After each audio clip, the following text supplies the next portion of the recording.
Okay, coffee break is over. We're back on, and this Wednesday we have been much more inclined on issues on of biology, biodiversity, and how to understand the different natural phenomena in favor of the community. In the case that we saw previously, always with the aim of fighting climate change, there are also other ways on focusing our technology and development of artificial intelligence that benefit people. Now we leave you to the scientific session, modeling nature and society, shared by Alejandro Mas. Alejandro Mas is a full professor at the Department of Mathematical Engineering and Center for Mathematical Modeling at Universidad de Chile. During this session, we will be receiving questions through the question chat. Remember that, please. Alejandro, I welcome you to the stage. Hello, Alejandro. Hello, so welcome everybody to this session 3.2 of this interesting Journées Scientifiques Inria Chile 2022. So this session is about modeling nature and society, and we have three very interesting presentations of some équipe associée of universities in Chile with different centers of Inria in France. So to start, I would like to introduce Clémence Frioux, who is a researcher at Inria Université Bordeaux at INRAE. And she's going to present the project Biodiversity, Symbolic and Numerical Mining and Exploration of Functional Biodiversity. So welcome, Clémence, who is today in Chile, and she's going to present this équipe associée.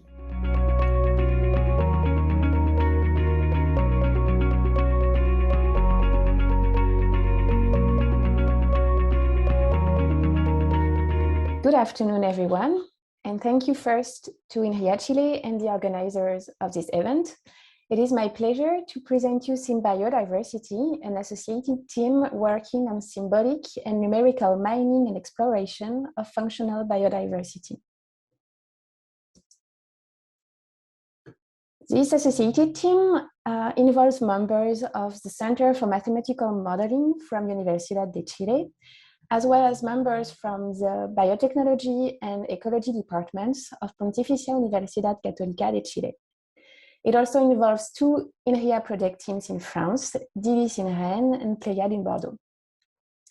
Together, we are particularly interested in the functioning of microbial communities. They involve thousands of microbial species cohabiting in natural environments, such as the soil, the ocean, or even the human gut. You might have heard about them with the words microbiomes or microbiota. We study this community through three lenses: the lens of diversity, the diversity of species occurring in microbial communities, the diversity of functions, the functions they harbor, what can they do in their environment, and also the lens of the interactions that occur between these species in their communities. To analyze them, we use a combination of computer science, mathematics, computational biology, and ecology. So understanding a bacterial species is already a challenge by itself, and it requires to consider the organism as a system consisting of multiple interacting components. This is the fundamental concept of systems biology. So, for instance, you have the genetic information of the organism stored in the genome. It can be partly expressed, leading to the synthesis of proteins that in turn will catalyze metabolic reactions at a certain rate.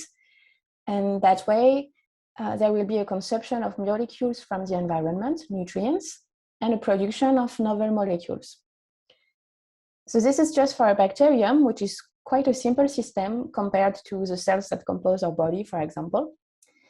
And even there, the system is by itself intrinsically dynamic. Each component has its own timescale, and in addition, components might interact, have an effect on each other. So this is why studying the organism as a system of interacting components rather than studying the component individually is relevant, and this is why we use systems biology. So in our case, we are not only looking at individual organisms, but also ecosystems. So of course, the complexity further increases.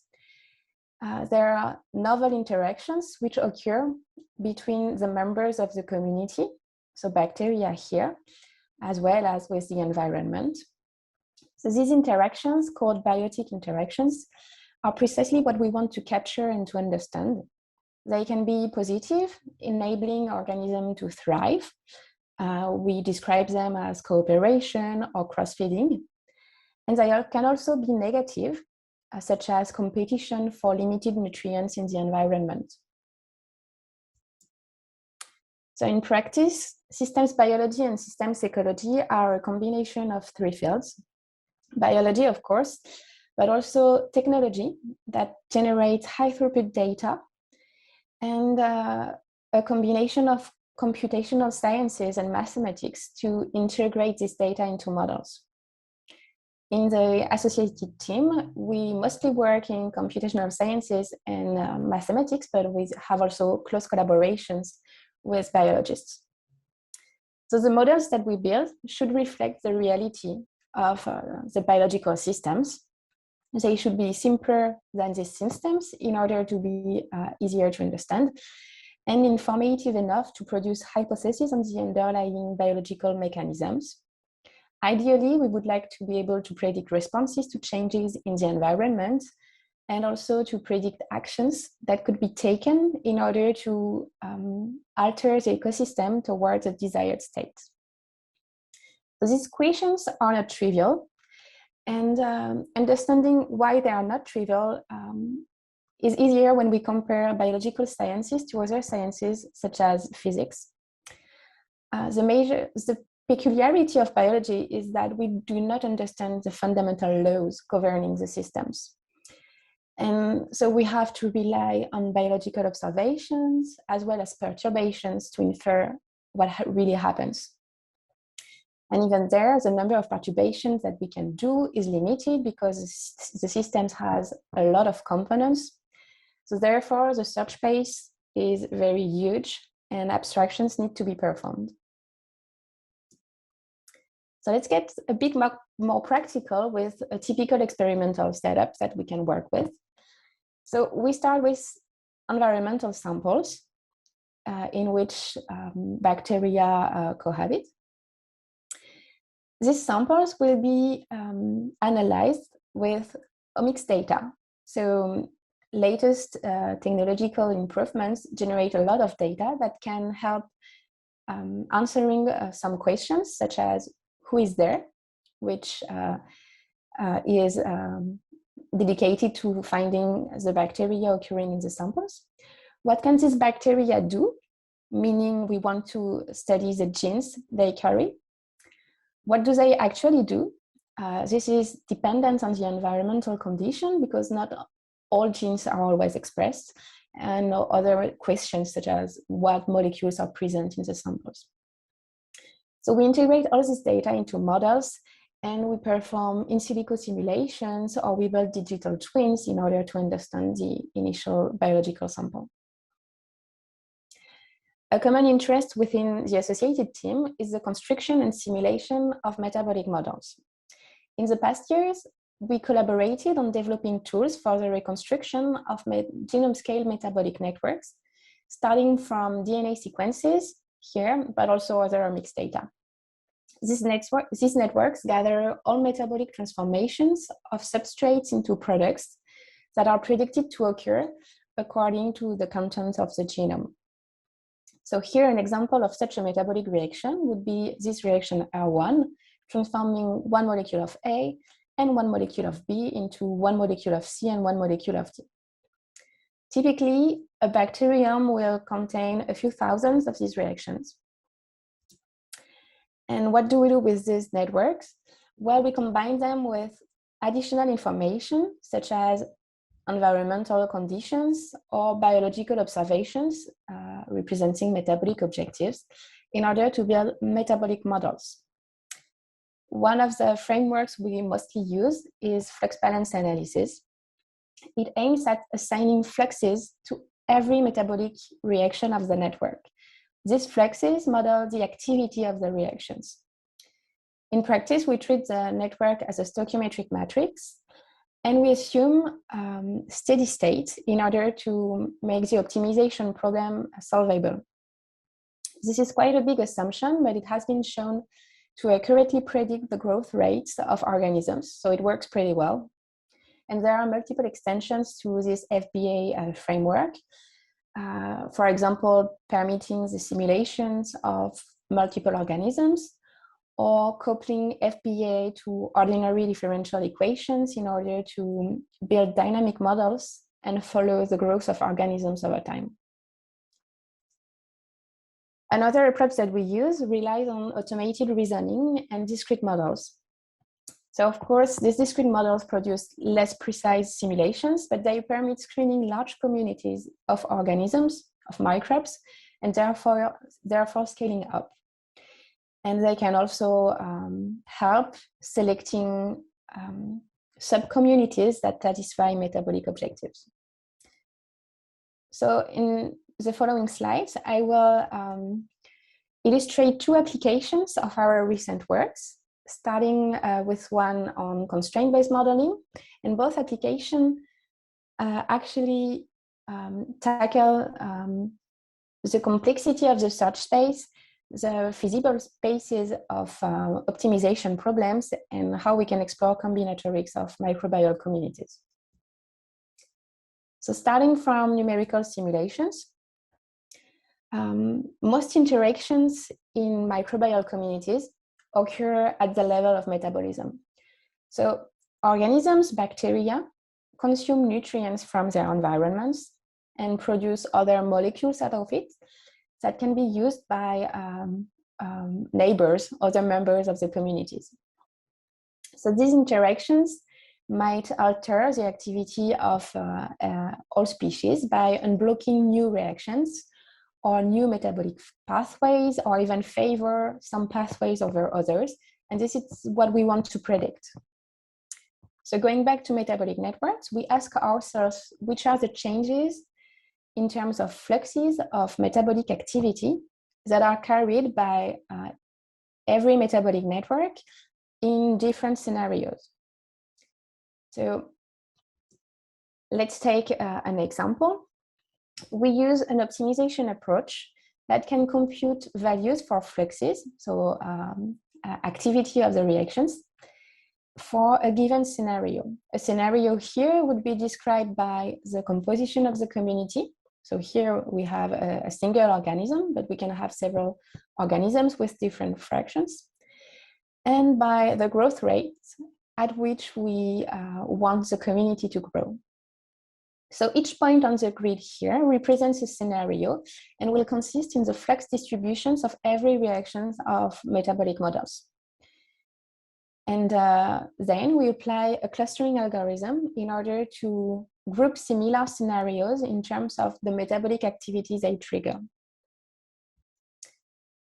So this is a toy example showing two organisms competing for the same energy source, here A, but also being able to cooperate, since organism 2 here can produce a molecule, B, that can be used by organism 1 as an alternative pathway to produce its biomass, so to grow. So there are several ways that this community can work. So here, what we observe with these simulations is that the pathway of cooperation is required for the community to survive, especially at high growth rates here. So let's look at the blue points here. They all have positive values for the production of B and the consumption of B here by ORG1. On the contrary, in suboptimal spaces, the cooperation is not always present nor used by the species. So we applied this method to communities of interest for the industry.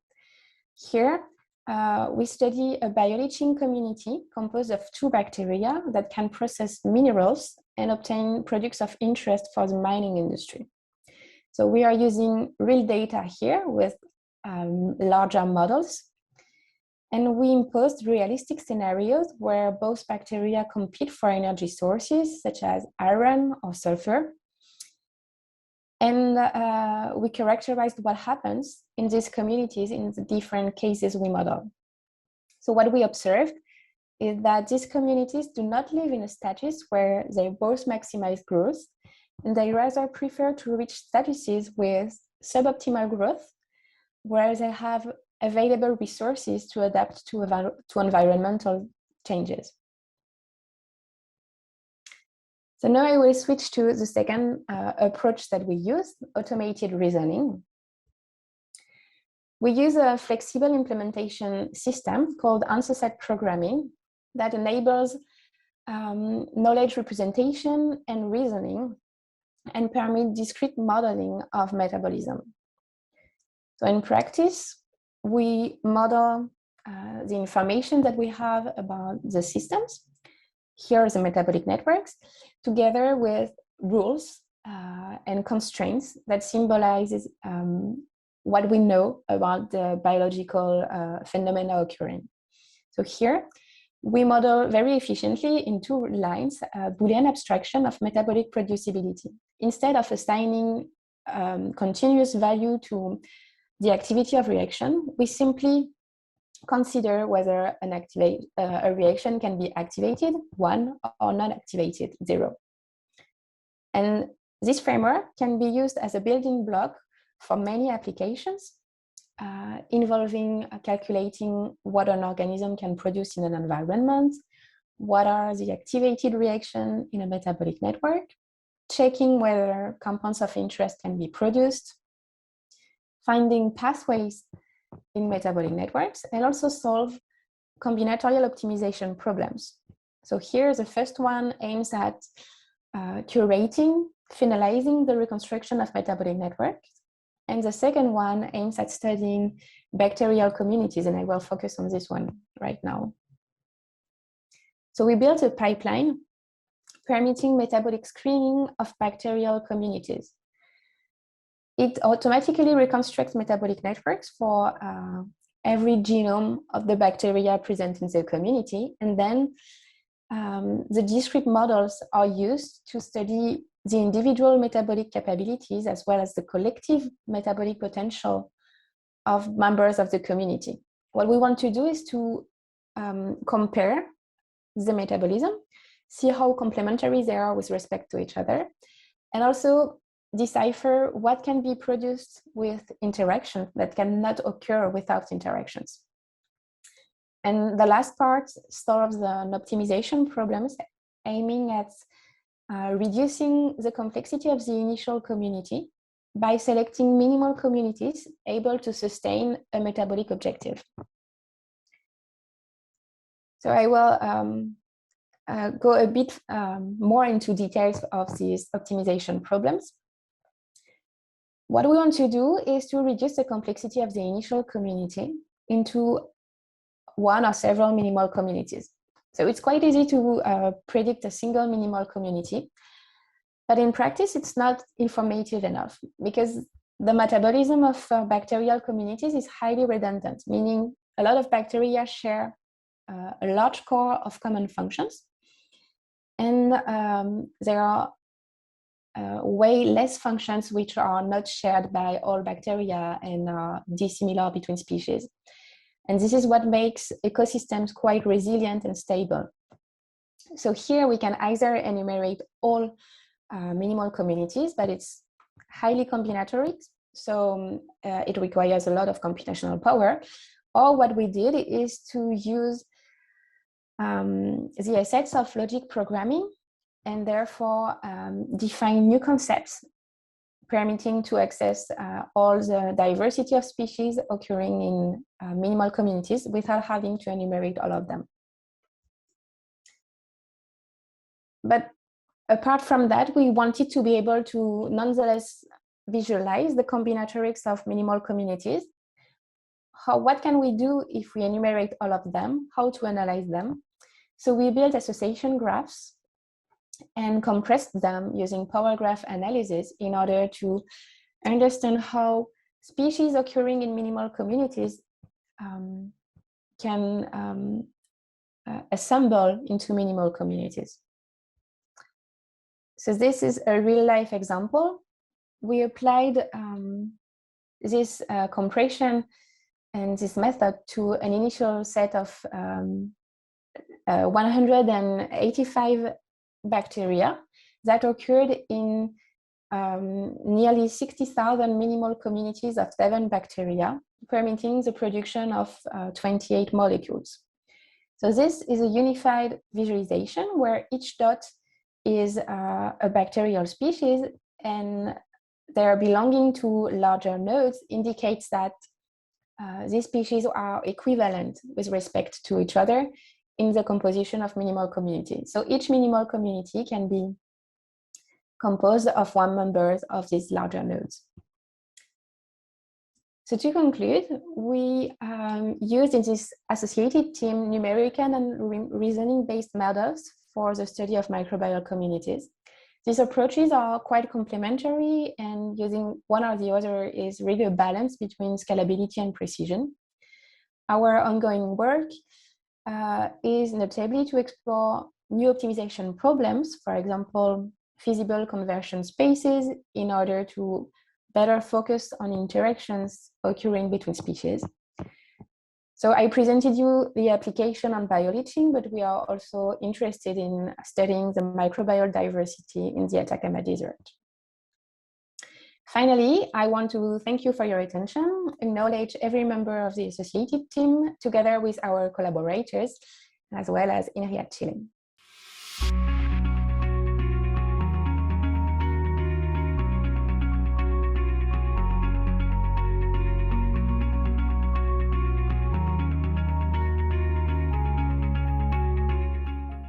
So thank you very much, Clémence, for this very nice, interesting, and complete talk. I recall everybody that you can ask your questions in the chat, so we will consider all the questions at the end of this session in 45, 50 minutes from now. So let's turn now to the next talk. This is less genomics and microbes. It's more in biomedicine scope. So now is the turn of Bruno Cessac, Directeur de Recherche, Head of the BioVision team at Inria.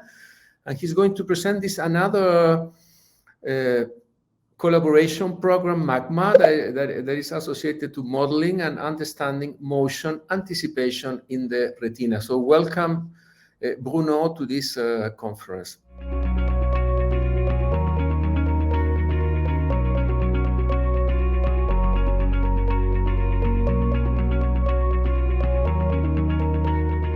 Thank you for inviting me to attend this conference. So I'm going to present the MAGMA associated team with Chile. I'm going to explain later what means MAGMA. It is an acronym, but it's also the name of a French band, which I like very much. So this is also the reason for this choice. So this is a collaboration with the BioVision team at Inria, and also people from Chile, Rodrigo Cofre, who is in the University of Valparaiso, Maria José Escobar, who is in the University, Technical University of Santa Maria, and Adrián Palacios, who is in the Centre Interdisciplinary of Neuroscience and University of Valparaiso. And yes, so before starting to explain in detail what we have done in the MAGMA team, I want to give an introduction about the visual system, because this is the core of our work, and especially the retina. So when you see a visual scene, the light of this scene is entering into your eyes, and it's processed by your brain so that you get a perception of what you see. Now, the starting point of this processing starts in the retina. This is a very thick membrane at the back of the eye. It's half a millimeter thick, and it's about a few centimeters square, further centimeters square of area. Still, this membrane is very highly structured. It contains millions of cells, and it has a very complex and hierarchical organization. And all these cells, which are actually neurons, are going to process light and enable you to see, in some sense. At least we are going to see how our retina is working. So the first important cells in the retina are the photoreceptors, which are the cells which capture light. So if you look at this image, you realize that the retina is inverted in some sense, but it's not a mistake. It's really this way. So the photoreceptors are capturing the light. And to make a very, these photoreceptors are neurons, so they are able to convert the photons into variation of electric potential. So basically what photoreceptors do, using some poetic metaphor, is that they convert the moving light of a visual scene into a moving landscape of electric potential. So you have millions of photoreceptors, which are somewhat giving a landscape of electric potential, which are continuous and which are somewhat due to the light that they capture. So at the other side of the retina are the ganglion cells. These ganglion cells have the mission of transmitting visual information to the brain, but they have a problem. So they transmit this visual information via their axons, which constitute the optic nerve.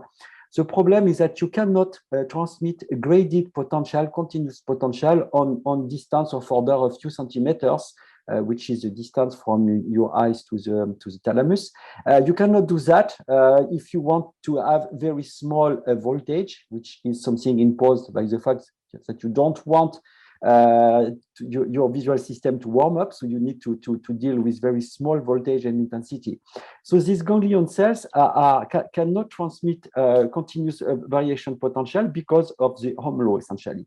So they have to do something else, and they convert the variation of potentials impulsed by the photoreceptor into a spike, so action potential. And this action potential can be transmitted through the optic nerve to the visual cortex without dissipation. So this means essentially that we have here a kind of conversion process, because we convert the light into voltage, and then this voltage are converted into spike trains. So essentially what the ganglion cell transmit to the brain are this sequence of spike, which are somewhat encoding the visual information. So if you use a kind of computer-based image, the retina is an encoder and the brain is a decoder. And the brain has to decode a sequence of spike trains which are encoding the visual scene. Now the question is, how does the retina somewhat convert this information coming from the light and photoreceptors into spike in a way that the visual system is able to reconstruct the image? And the very important point also is that you see in this, I asked the question, how does the retina efficiently encode a moving visual scene into spike trains, efficiently decoded by the brain? I'm going to comment what is in parentheses, but the important word here is moving. So there is no static image. So your visual system is all the time to deal with moving images, moving scenes. Even if you are seeing some image which is static, your eyes are moving, your head is moving, so all the time your visual system is processing motion. So a large part of this encoding is done actually by the cells which are in between the photoreceptors and the ganglion cells, which correspond to this structure. So you have different types of cells: bipolar cells, which are here, horizontal cells, which are here, and amacrine cells, which are here. And now, if you look at the structure of the retina, well, I don't know why it's not working well. Okay, sorry. If you look at the structure of the retina, you can just actually distinguish two structures. What I would call a horizontal structure from photoreceptor bipolar cell to ganglion cells. So if you ask the question of visual processing, you can say, okay, it's very simple. Photoreceptors are capturing part of the visual scene, a small region. They convert the light into voltage. This is somewhat transmitted to bipolar cell and to ganglion cells. And each ganglion cell is sending a local information about the small visual scene which is seen by this photoreceptor.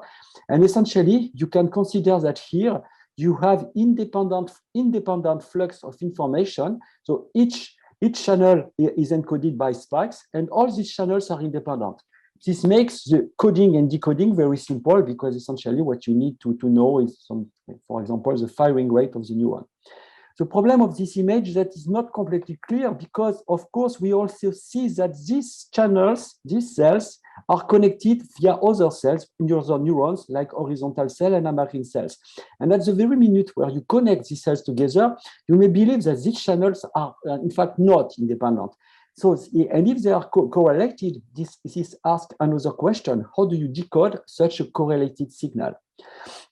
Especially when you deal with motion. So here I'm featuring a moving bar that you can see on the left. So you have a bar moving.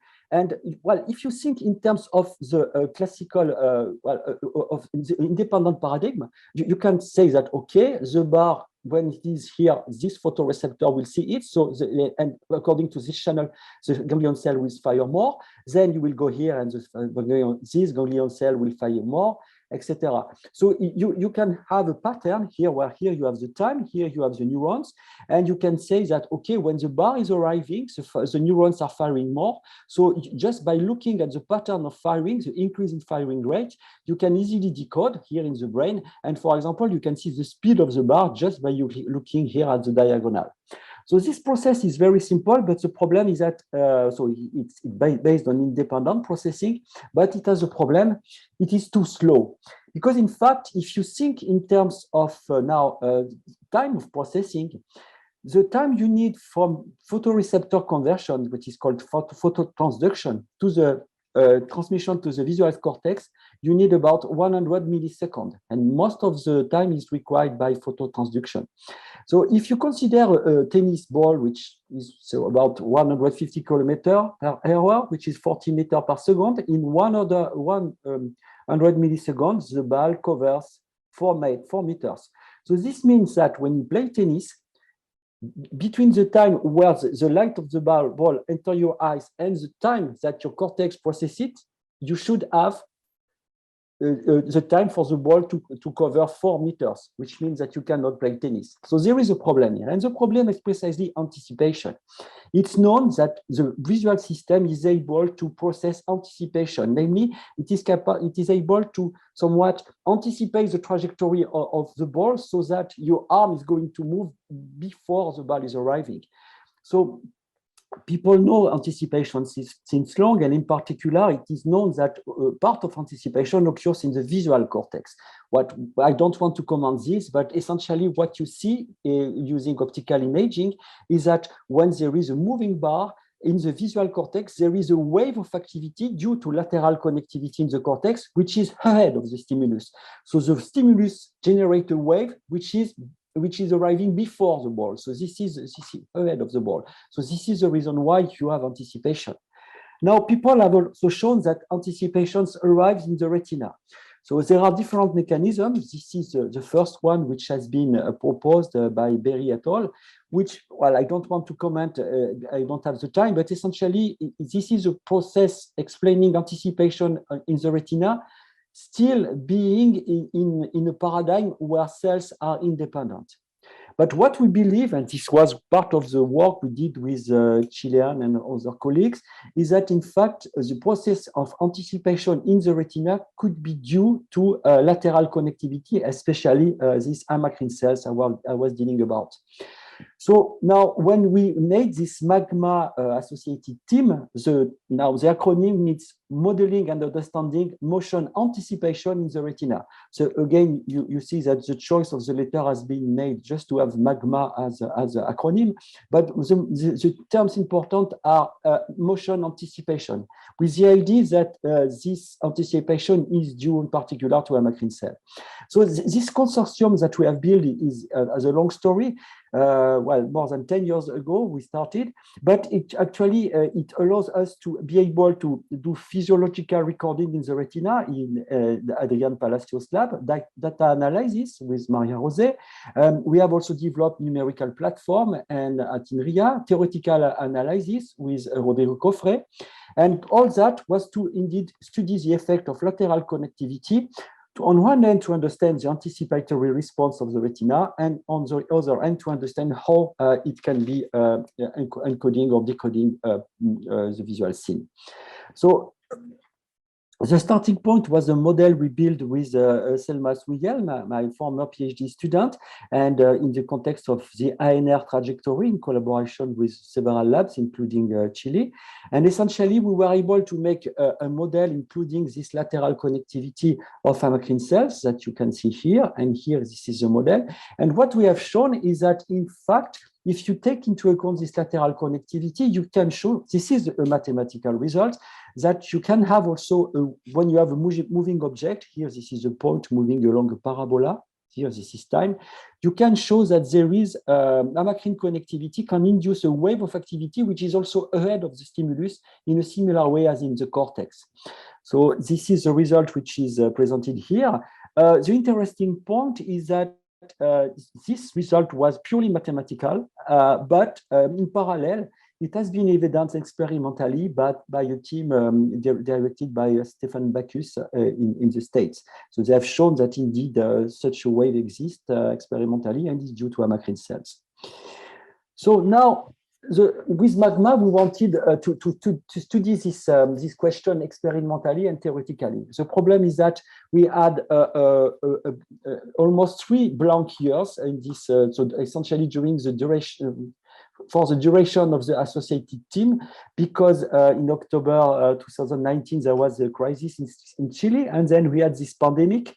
So this means that we were not able really to meet. Well, we started to meet in 2019, but then and we will meet soon in this year. I will come back to that. But this means that especially we were not able really to perform experiments. So we decided to focus on other aspects, mainly theoretical aspects, because this does not need experiments, only a pen, a paper, and maybe a computer. So this is a long question that we are addressing since long, with especially Rodrigo Cofre. What the problem is to understand a bit more coding by the retina, especially the fact that if coding is robust to noise, which means that we have to do a kind of statistical inference of the spike trains. And what we believe is that the mere firing rates are not sufficient. We believe that correlations are playing a role in the decoding. The other point which makes the mathematical analysis is that the visual scene is, as I say, is non-stationary. You have always motion. So this means that, in particular, if you want to process statistical tools, you cannot easily use the classical tools used in information theory, like entropy or Kullback-Leibler divergence, simply because they are in general devoted to stationary processes. So you need to extend them in some way. And the question we were asking are there canonical non-stationary spike train distributions which can characterize, in particular, the retina spike trains? And what we have done, so with Rodrigo Cofre and Ignacio Ampuero, who is also in Chile, is to construct this. We have been able to publish 2 papers in this question. And the core of our analysis is to show that indeed there exists kind of canonical probability distributions that can be used to study spike trains, which are extension of the Gibbs distribution in statistical mechanics, but extended to non-stationary domain. And in particular, they are characterized by a non-stationary transition kernel, a bit like a Markov chain, but here the memory can be infinite. And it can be handled it can be used to handle non-stationary stimulus, exactly what we need. So in the stationary case, we can estimate the Gibbs distribution numerically from data. This is a software that we have developed in the BioVision team, and this benefited from collaboration with Adrian Palacios' team. And what we were interested in is, can we infer the response to a moving stimulus, knowing the activity without stimulus, what is called the spontaneous activity. And this is what we have done somewhat. So I just want to show the main result. I'm not going to show equation, just the idea. So here we have consider a network, which can be a ganglion cell network, where cells are connected together laterally, so with excitation or inhibition. And we have a moving object, which is going through the visual scene. So these cells, for example, is receiving the stimulus, but at the same time, it is exciting its neighbors and inhibiting its second neighbors. So you have network interaction.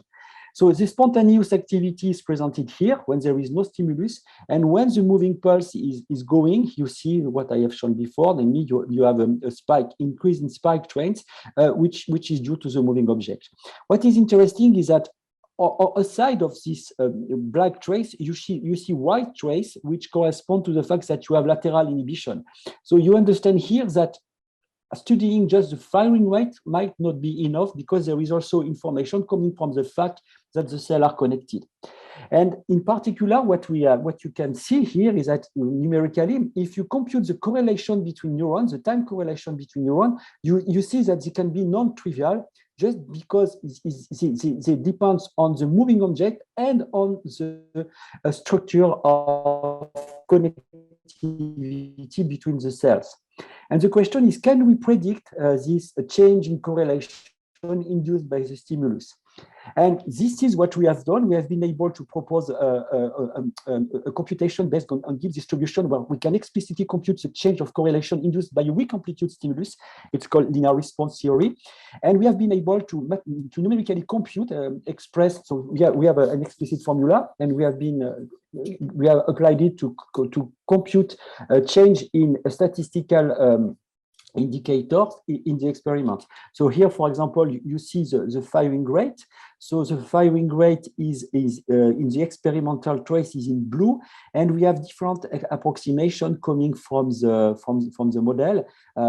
So the orange is the best one in some sense. So you see that we can nicely predict the response in terms of firing rate. Here, in particular, you can see the inhibition coming from the second-order neighbors. And but this, of course, because it's a linear response theory, depends on the amplitude of the stimulus. And when the amplitude becomes too large, the approximation gets worse. But the interesting thing is that with this theory, we can also predict the change in correlations, in neuron correlation. So, for example, we have here the correlation between the neuron Kc is some index, Kc -2 at n -3, n is the time, and Kc at time n. So we have neurons, so we have a spatio-temporal correlation that we are also able to predict. So this results from this Gibbs distribution formalism. So to conclude, I have almost finished. So the core of our study was to say that visual entries are neither stationary nor spatially regular, that if you use the longitudinal pathway photoreceptor bipolar cells, you have a description in terms of parallel flow, but the lateral connectivity also may contribute to the visual encoding. Actually, it has been also shown experimentally. And the role of MAGMA team was to understand the role of amacrine cells. And well, on the basis of mathematical results, we have been able to show on one hand that these amacrine cells are producing a wave of activity ahead of the stimulus, but also that they induce change in the correlations, spatio-temporal correlations that we can compute. And these spatio-temporal correlations could be used by the brain to decode more efficiently a trajectory, because the trajectory has correlation.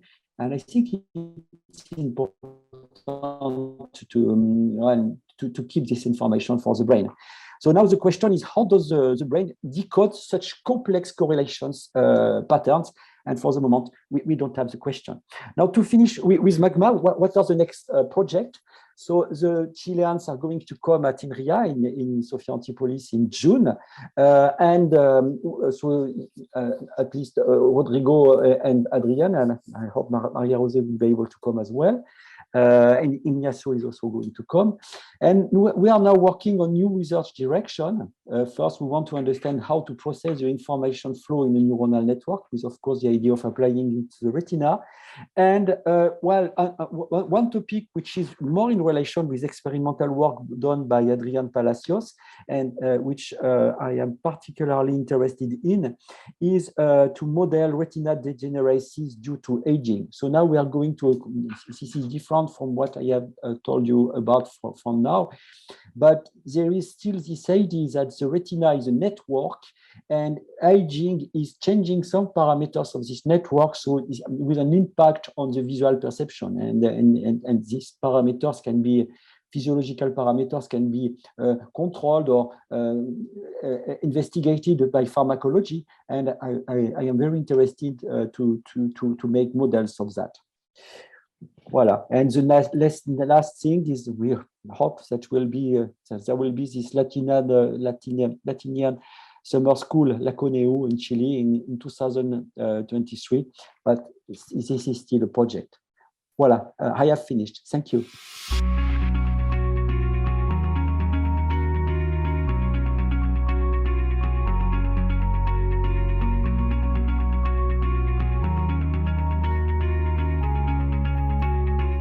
Thank you very much, Bruno, for this exciting talk full of multidisciplinarity, engineering, computer science, biology, medicine. So I recall everybody that you can put your questions in the chat. There is a special button for questions. We already have 3 questions of the previous talk, so we can accumulate for the last 15 minutes of this session. So it's time to turn into another kind of application, another topic, and this will be presented by Martine Labbé, who is professor of computer science department at the Université Libre de Bruxelles. And she's going to go into optimization to present the group BioCell, bi-level optimization and security, energy and logistics. So welcome to this conference, Martine, and the plateau is yours.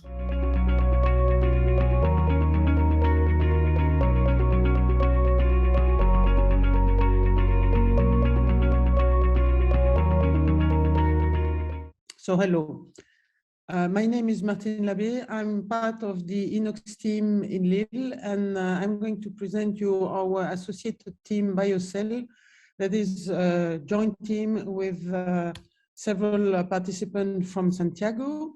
So the other PI is Vladimir Marianov from the university, the Católica University, and the Research Institute ICI. And other participants of our project are from Lille, Luce Brodkorn, Frédéric Sommet, and Luis Salazar Zendeja, who is a PhD student. From ICI, we have Fernando Ordóñez, who is also from the University of Chile, and Sebastián Davila, who is from the University of Santiago.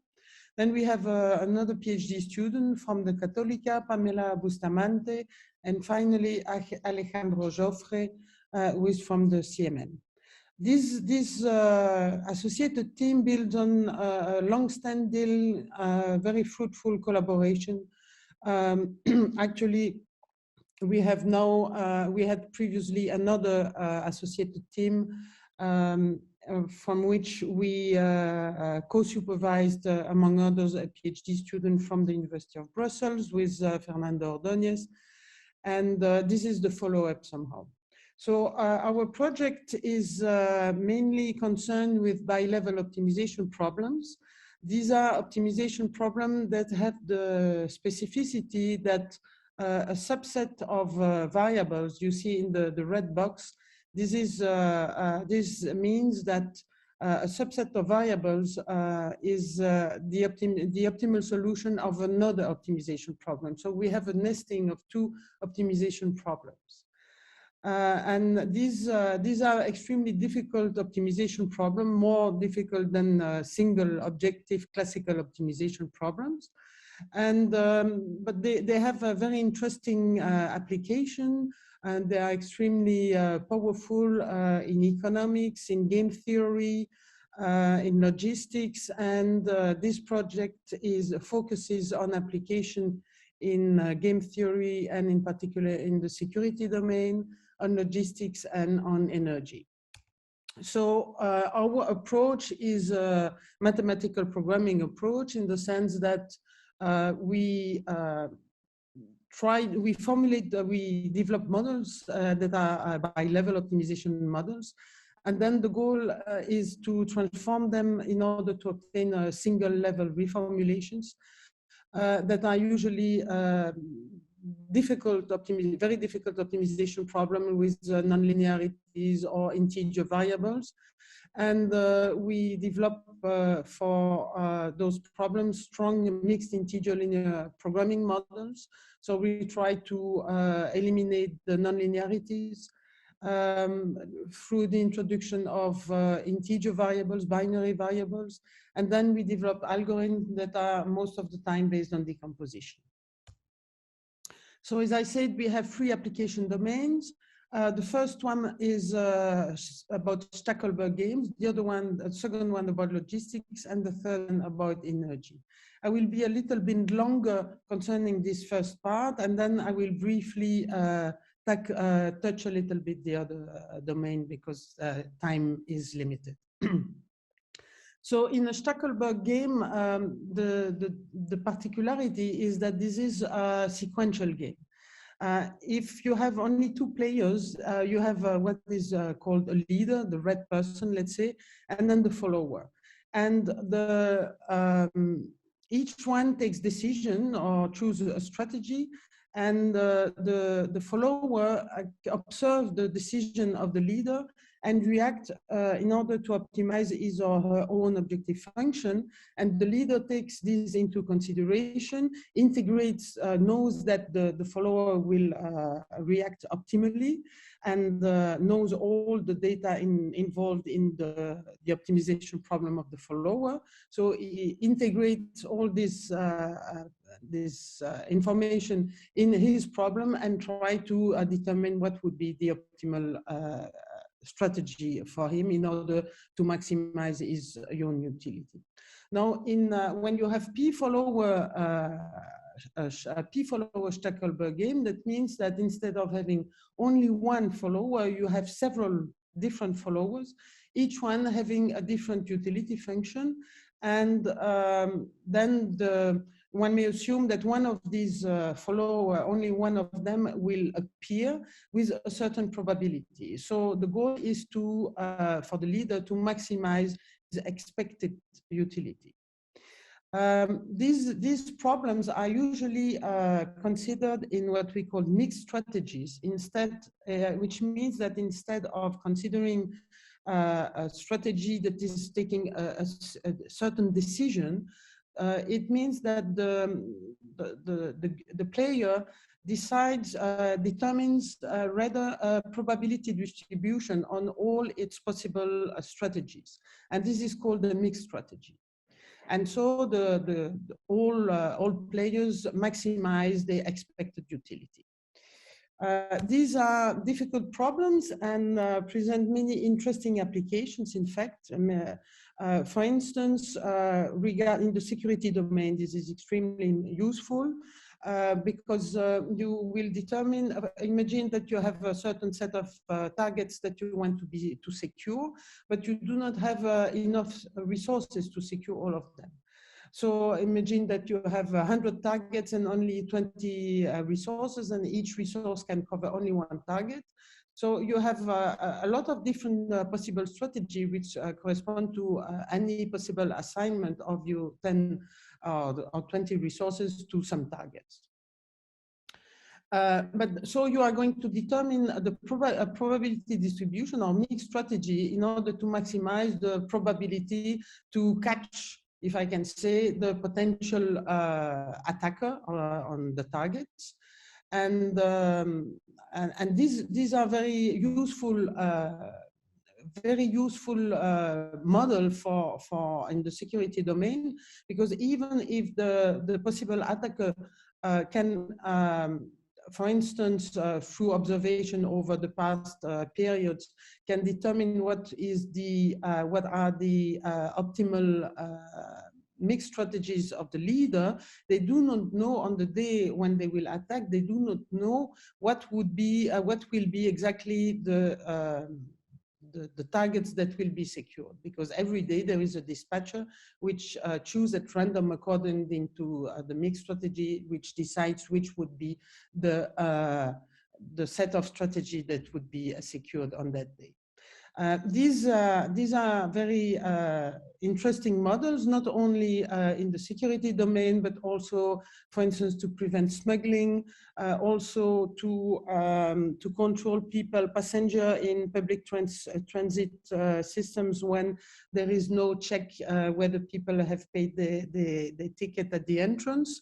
There are some random check inside the lines, and developing such strategy, randomized strategy, is again very useful. Also, this is used in reserve, in national reserve, in order to prevent the attack of species in and danger. You cannot put a guard beyond every tree. So again, randomized strategies are very useful. So here is just, this is the only formulation I'm going to show. It's just to give you an idea. This is the formulation of a Stackelberg game with a P attacker. And we have two groups of variables. So the variable xi represents the probability associated to strategy I of the leader. And so you see that the first group of constraints means that those xi must constitute a probability distribution. The sum must be equal to 1, and they must have non-negative values. Then you have the second part of the model, the second part of the constraints is the second level. And for a given attacker K, you see that the goal is to maximize his expected utility. So RIK is a variable that represents the decision of this attacker, and it takes value 1 if the attacker attacks target J and 0 otherwise. You can relax it and say that it must be between 0 and 1. You obtain the same solution. And the objective is the expected utility, because if he attacks, if the attacker K attacks target J, then his utility would be the sum over all possible target J of the CIKJXI, and CIJK represents the payoff that he gets if he attacks target J, and the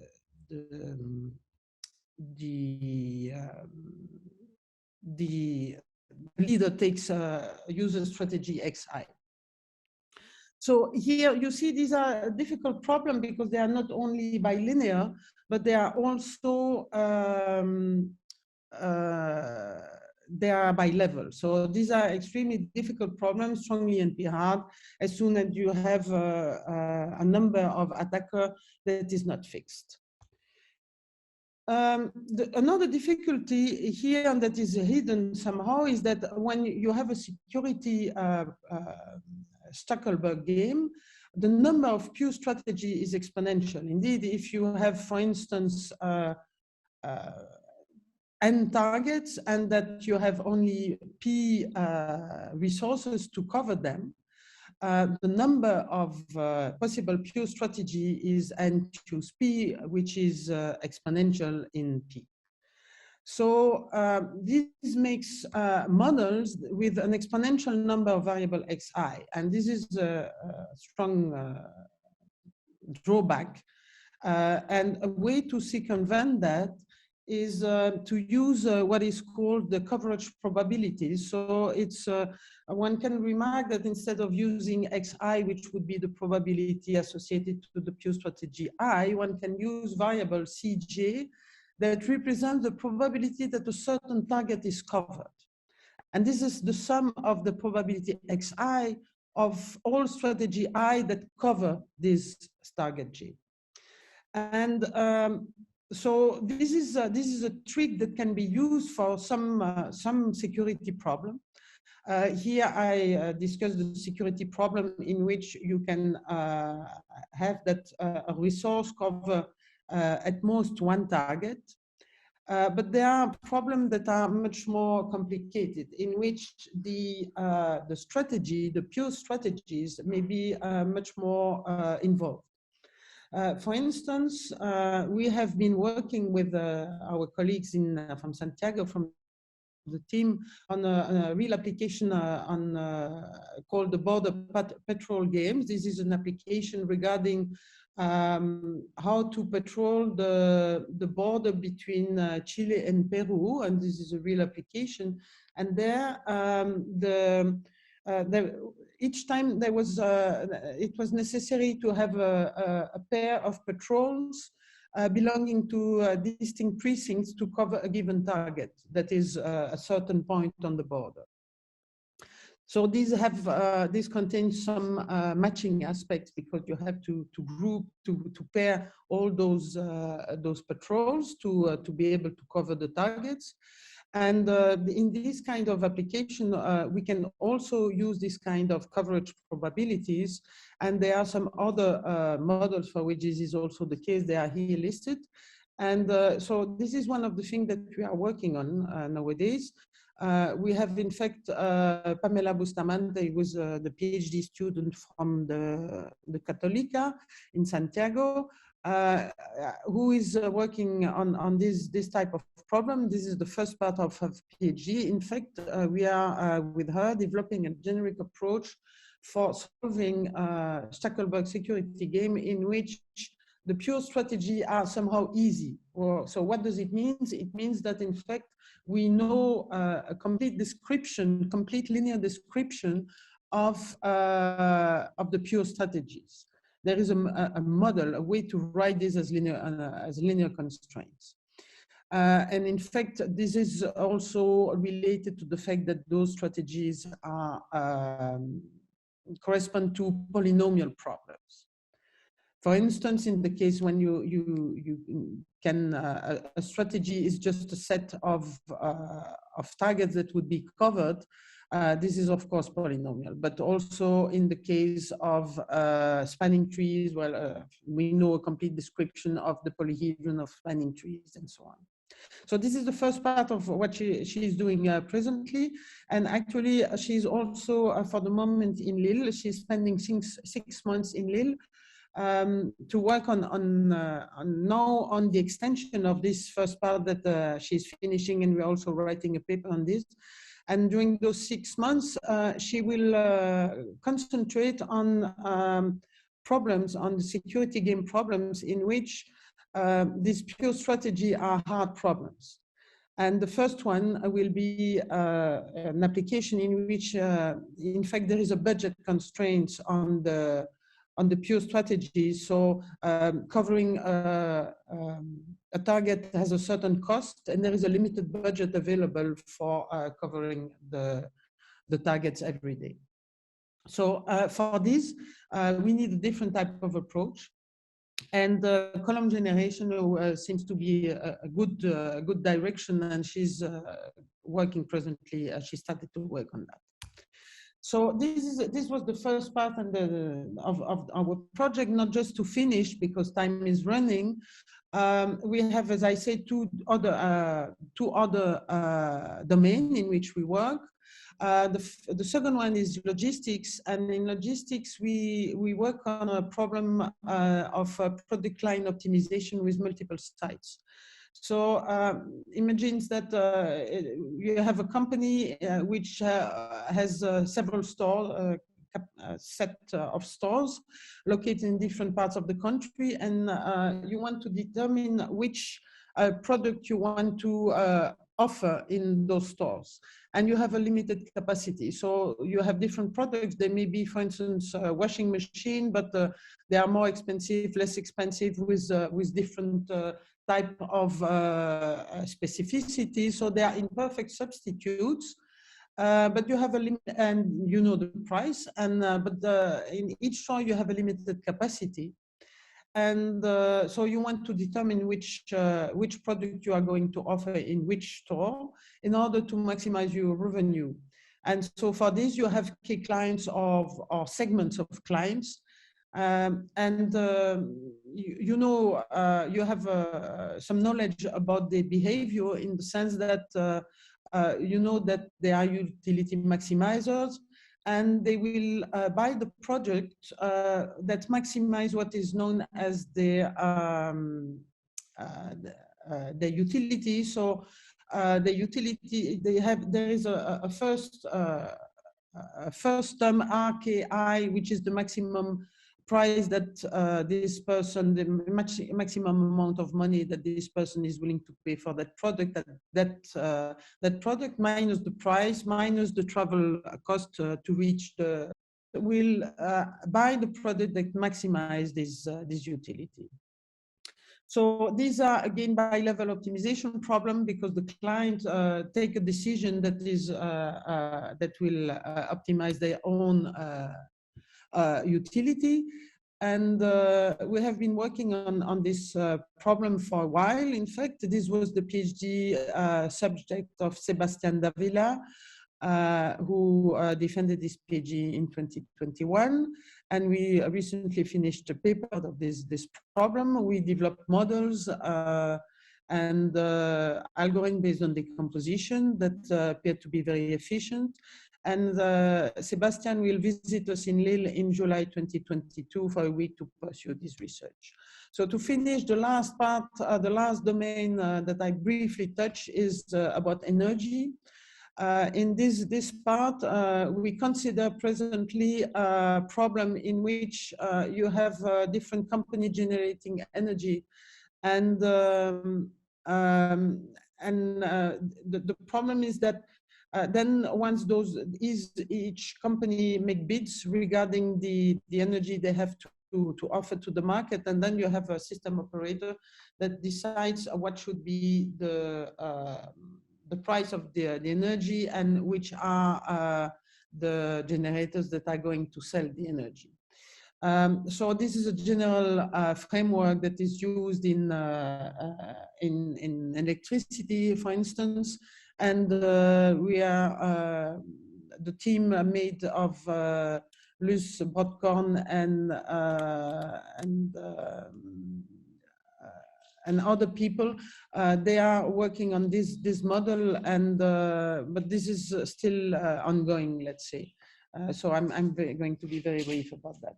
So to finish, just to conclude, I would like to say that this is a very fruitful project. Bi-level optimization is nowadays a very hot topic, and because among others, it is very appropriate framework for many applications. We are opening some new projects, as the last one I mentioned in energy, and it's a very fruitful, strong, vivid project between Lille and Santiago. As an example, there is presently many PhD students and postdocs in Lille. It's very nice to see people coming from Santiago, spending time in Lille or in Brussels, and then going back, and the contrary. We had a PhD co-supervision, and so this funding that we got from Inria to build up this associated team proves to be extremely useful. It is seed money, and based on that, we are able to raise other funds and to obtain some very interesting results. And so, thank you to Inria. Thank you.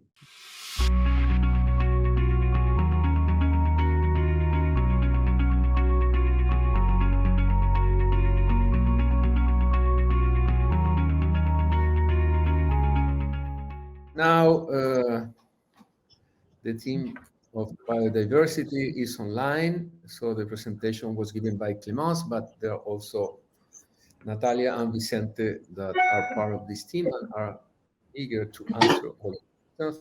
Thank you, Martin, also from being here to answer questions. So since we already have some questions for Clémence's presentation, so I leave you, Clémence, Natalia, and Vicente to start. As I said before, Bruno is not longer here, so he will not be able to answer. So there are 3 questions for you, Clémence. So let's start answering. You can organize the answer as you wish. Okay, so I will start with the question from Jaime. Have I tried to model the microbiota changing in an organism when a new organism arrives? So it is actually feasible with our methods already. we can model what happens with the first community of microbes, and then make the new modeling with the community plus the new organism. And that way we can compare the differences in terms of compounds that get producible. And so this is feasible, but currently with our tools, we cannot do it easily in a dynamic way. So we cannot say that at a certain time, another organism will arrive and create changes in the environment. And I can also answer to Luis's question. How do we deal with all the uncharacterized genes in the models? So this is actually a problem because many of the bacteria that we currently work with are not well characterized and possess genes and metabolic functions which do not occur in databases. We don't have metabolic functions associated to these genes. So as a result, we cannot include such functions in our models, and that way we know that there is a part of the metabolism that we do not model, that we do not capture, and of course there are many functions that we cannot predict that way. And I will leave Natalia or Vicente the last question. Okay, so I'm gonna move this. So the question from Jaime about if we have a use or approach for different organisms other than bacteria, particularly fungi. Our idea is trying to expand this approach to be used on different, especially environmental samples, where we will have more complex organisms. But even using two bacteria interacting, the amount and the complexity of the interactions is very big. So trying to use this approach for an organism that is more complex would be definitely a challenge that we are considering for the future. Okay. There is no more questions. So I don't know, this is the moment to ask new questions if you have not already asked during the talks. So thank you very much. It was a nice talks. I heard interesting things. Okay. Thank you for you, Martin, for being here and for this very interesting multidisciplinary and I don't know, very broad scope of applications of all these optimization systems. So let's give people still some minutes so if they want to react and ask in the chat. If not, I think all this session will be recorded. So if you are looking to this session in the future, so I am addressing this to the future system, you can, I think, ask questions to the presenter through the email. But I think we are running a little bit out of time because we start later. So if there is no more questions, and insisting that you can ask direct to Clémence and to Martin after, I think we can stop here. And I want to thank you all for these very nice presentations. So Daniel, the floor is yours. Thank you, Alejandro, and thank you all. Thank you all, the panel here present. Thank you for everything. Let's move on. Okay, now we will have the presentation on software heritage. Software heritage is an open, non-profit initiative unveiled in 2016 by Inria. It is supported by a broad panel of institutional and industry partners in collaboration with UNESCO. The Software Heritage Archive is the largest public collection of source code in existence. The state mission of Software Heritage is to collect, preserve, and share all software that is publicly available in source code form, with the goal of building a common shared infrastructure at the service of industry, research, culture, and society as a whole. Today, we will have with us the founder of this excellent initiative, Roberto Di Cosmo. He's the director of the Software Heritage Initiative, and also Alain Monteil, who is the coordinator of the Open Archives Unit and the member of the Scientific Publishing Unit at Inria. We leave the mic to you, Roberto Di Cosmo and Alain Monteil, and thank you for being here with us today.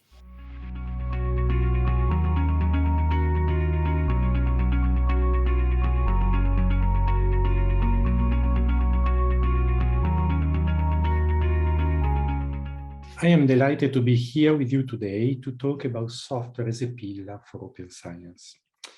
If you look around you, you will see that software is all over the place in all fields and disciplines. And actually, today, finally, we start to understand that when we talk about open science, making the result of science available to everybody, more easily accessible and reproducible, it is no longer enough to have open access to the research articles or access to open data sets, but we also need to take into account the software that is used to do the data manipulation and transformation in these research articles. If you find a research article that says we took this data set and we applied this transformation, we obtained 42 as a result, and you want to verify it, you really want to have in this article precise links to the exact version of the data set has been used and access to data set and to the source code of the software that has been used, because inside this source code there are the details of the transformation that has been applied. Actually, in science, software has multiple facets. Depending on who you are, the same tool, the same piece of software can be seen as a tool. Maybe a colleague of yours somewhere over the planet developed a piece of software you are just using for performing your research, or you can have produced an interesting piece of software as a result of your research, or somebody else can be studying the way you develop software, for example, in software engineering. And for actually getting the best out of software, you need to have access to the source code of this software to understand how it is built and how it works. And not only the source code, but also the history of the source code that is necessary to actually track its evolution and enable reproducibility. Well, the reason I focus so much on source code is because people tend to see software as just a tool and forget that actually this is a creation, a precious creation of human ingenuity, as actually Harold Abelson famously wrote in this book in 1985 when I was still a student in university. He says that programs must be written for people to read and only incidentally for machines to execute. Or as also Donald Knuth says about programming, actually programming is the art of telling another human being what we want a computer to do. If you look at some excerpts of beautiful pieces of source code that are now available thanks to the free software and open source movement, for example, look at this excerpt from the Apollo 11 control and command source code, where you see on the left, you see the assembly code, which is actually not really very readable, it is much closer to the machine. But on the right, after the number sign, what you see are the comments, which are in plain English text written by the engineer who wrote this beautiful piece of software to explain to another engineer that can be himself in a week, for example, what the software is meant to be.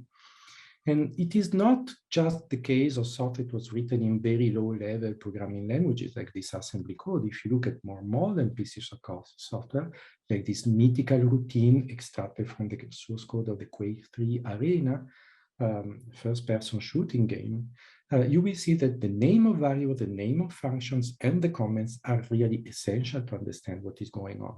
Well, maybe not all the comments, right? Well, so as Len Shustek, who was the board director of the Computer History Museum, beautifully put in a 2006 article, source code provides a view into the mind of the designer. And this is the reason why we need to take a very precise approach for source code and treat it especially as source code and not as just data. Unfortunately, many people tell you here and there, now and then, that actually, well, source code or software, just a sequence of bits, okay? So if you want to take care of it, just put it in a zip file, archive it in some repository, and that's it. Well, no, software is very different. Software is special because it evolves over time. Some programs can take decades to be actually developed, and access to its history of development is key to understanding what is going on. Also, software can be extremely complex in two ways, either because you have millions of lines of code in a single project, or because a single line of code in another project may actually depend on a ton of external components and dependencies, like what you see in this picture here that just highlights the many components that you pull in your Python interpreter as soon as you type just import matplotlib. And also, there is a human side to this. There are sophisticated developer communities, people doing coding, design, the algorithm, the documentation, the community management, the funding, and so many more facets. So this has started to be noticed, and for example, in 2019 at UNESCO, a meeting of international experts published a call to better recognize the relevance of software source code for society in general and for academia in particular. They call to recognize software development as a valuable research activity and to recognize the contribution of researchers and research engineers to high-quality software development in all their forms. So this call has been heard, and now there are implementations that are taking place. In particular, in France, this last July, has been published the second national plan for open science that highlights several actions and recommendations that need to be taken to actually go into this direction of opening up the software source code produced in research and promote the software and the people that are involved into that. The first step has been made this year by creating the first national open science prize for open source research software. The result has been published in February this year, and there are precise recommendations on archival reference, etc.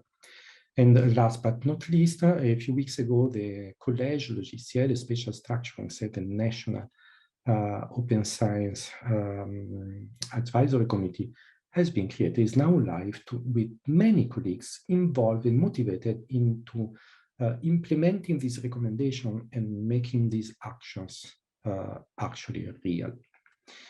So when we notice the software is essential as a part of open science, you want to build the software pillar of open science, there are many needs. I mean, some are concerned with the way we develop software, some are concerned the way we actually fund software, but I would like to focus here on some basic day-to-day needs when you are actually developing or using software in research. As a researcher, I need to actually have a place where I can archive the software I use in my article, making sure it is available later on, and reference it in a modern way using specific identifiers that guarantees to me and other users that what I find behind this identifier is exactly the version that was used in this particular article. I want to get credit for the software that I develop if other people are using it. I want to find useful software written by other people, and I want to be able to verify, reproduce, build upon the result of others by having access to this research software. If I look at the level of laboratories or teams, we need to track the software contribution, produce reports, maintain web pages, and of course, we want to do this by having the minimal possible overhead or bureaucratic hassle in getting the results. And finally, at the level of research organization, you need to know your software assets because this is essential to handle technology transfer, to know what you can transfer in technology transfer, to measure your impact in society that can be non-monetary, and to develop a funding strategy, and also, of course, for career evaluation. Well, if you want to address all of these needs, there are at least 4 key issues we need to handle, and I present them in what I believe is increasing order of difficulty. The first is to make sure that the research software artifacts you produce or rely upon are properly archived to make sure they will be available when they need them later on. This is essential for reproducibility. But archiving is not enough. I also need to be able to reference the exact version I need, and I want to reference them using modern state-of-the-art technology, not the old approaches we used to have in libraries. But more complex than this is to actually provide proper description of the software artifacts we use or develop. I mean, why is this difficult? Because there are so many vocabularies and ontologies around there, but finding the right approach is necessary for visibility. And last but not least, I mean, we need to find a way of giving credit to the authors, to the people that are involved in developing software, and this typically happens through citation, but not only. And notice the citation and reference are not the same. Reference, for me, I want to find the exact version of a piece of code using an experiment, download it, run it, and use it, and I don't care who wrote it. When giving credit, I really am interested in who should get credit for that particular piece of source code. Well, now that we have identified these issues and these needs, let me focus a little bit on what we can do and the kind of infrastructure that are available to address these needs. And first of all, a big remark. We are so much used to actually put our software on places where you develop, collaboratively develop it, places that are called forges. But well, forges are not archives, okay? As we have seen in 2015, when Google Code and Gitorio shut down, over 1 million endangered repositories were left alone. And this created broken links in the web of knowledge, including in my own papers. But this was not just in 2015. In 2019, Bitbucket decided to stop supporting the Mercurial version control system. This endangered over 250,000 of open source repositories, including a lot of research software. But even more recently, for example, here in academia, a few months ago, Inria decided to stop, to unplug the old GForge instance that had been used for some decades.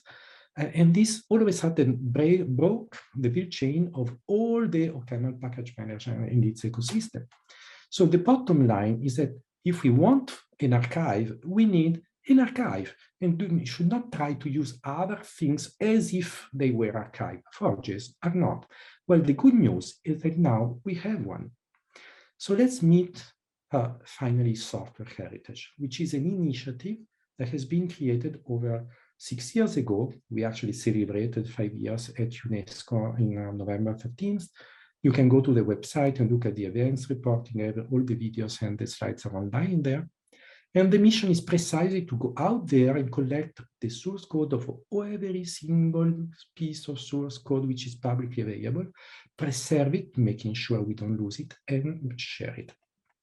In a nutshell, this is creating a reference catalog where you can find all the software source code, no matter where it has been developed or how. It is a real archive, so it is a place where you can put a software project. You will find it later on. It will not be removed, displaced, and the objective is not to close down this archive. And last but not least, it is a first layer to build a much needed research infrastructure, a kind of very large telescope of software development that allows us to explore the galaxy of all the open source software around us today. Software heritage has been built as a common infrastructure that caters to the need of cultural heritage, the rebuilding the history of computing, industry providing a knowledge base about software research, we have seen for open science, but also for software engineering, and for public administration to provide better transparency in the action of the state by providing stable access to the source code of the software that it is used there.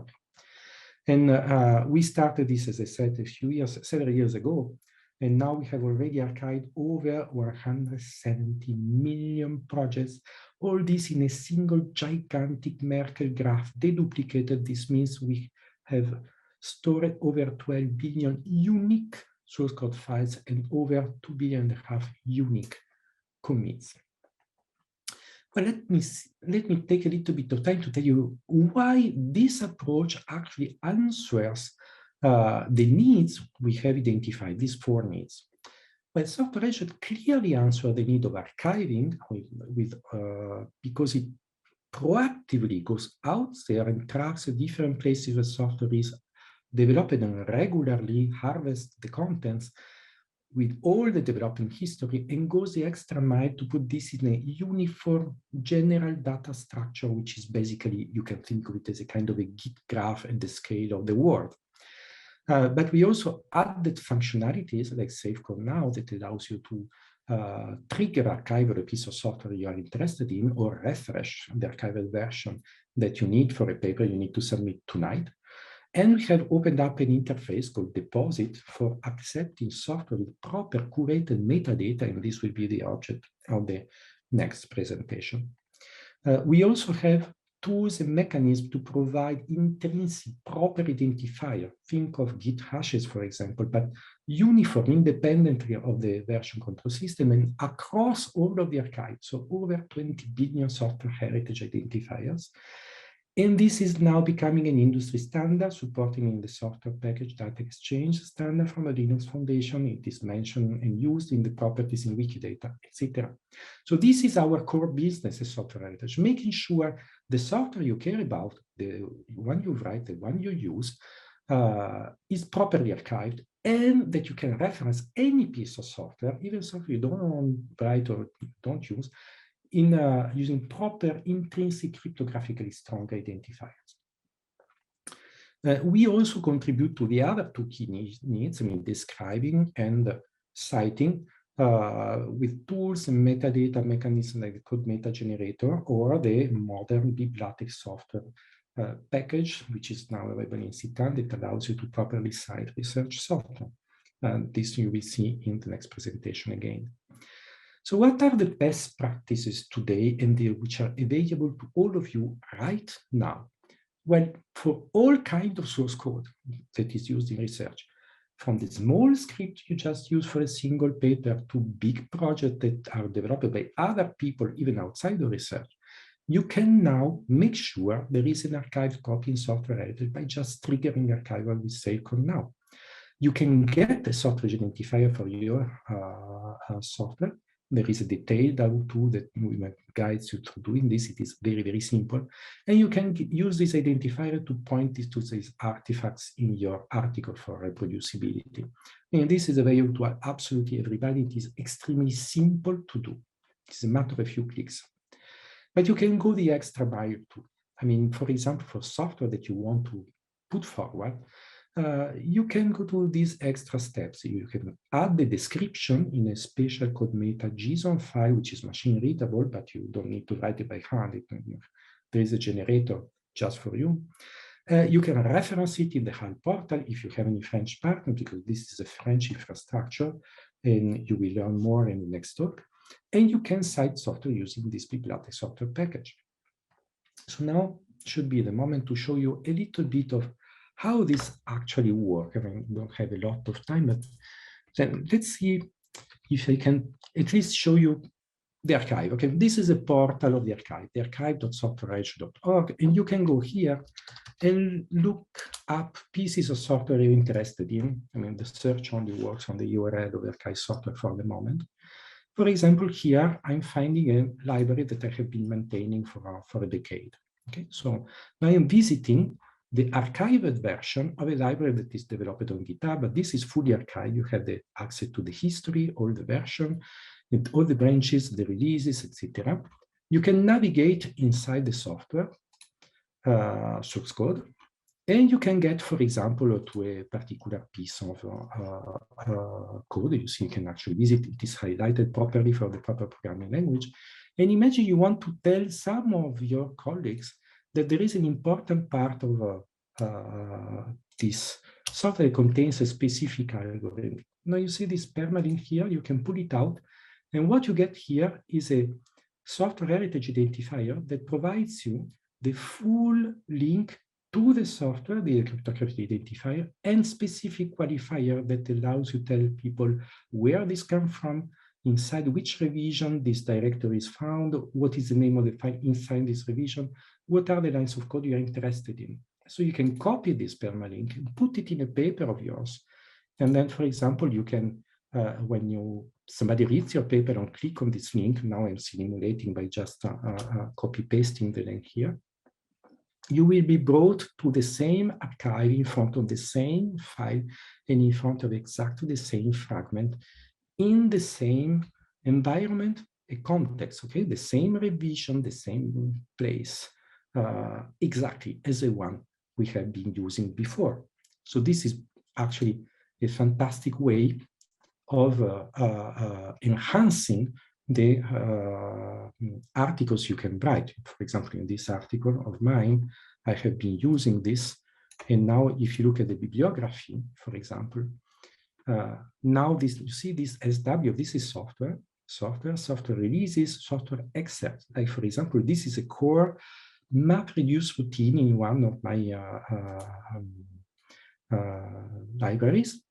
And here you are, you see, clicking on the article, we are brought in front of exactly the right version of the source code that you can, of course, download if you want.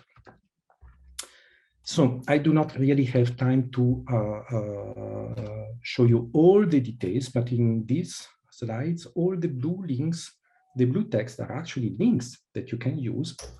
And I encourage you to actually download this slide, click on the links and see all these many examples. Like for example, when you want to get the list of software products, or when you want to have how to trigger the archival or your preserve a piece of software, it's really, really easy to do.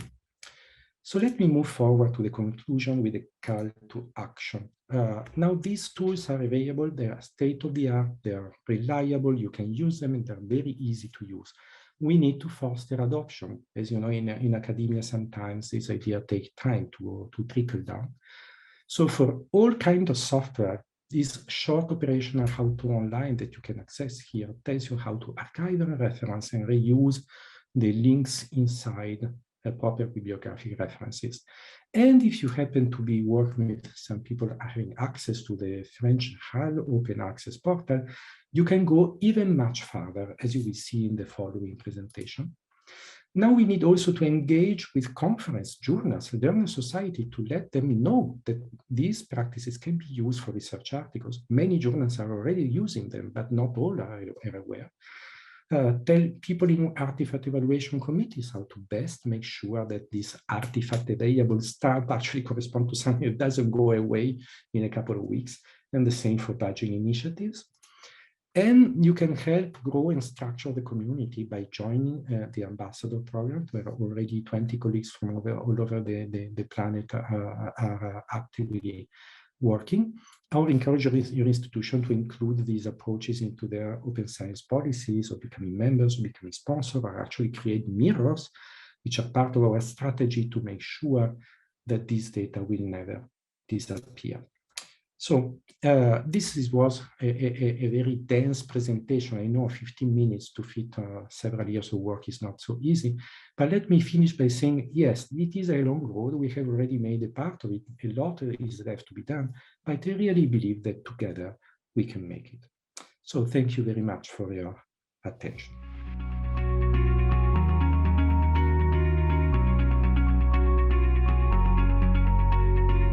Good afternoon, everybody. I will talk about archive and promote open source code with R and software heritage.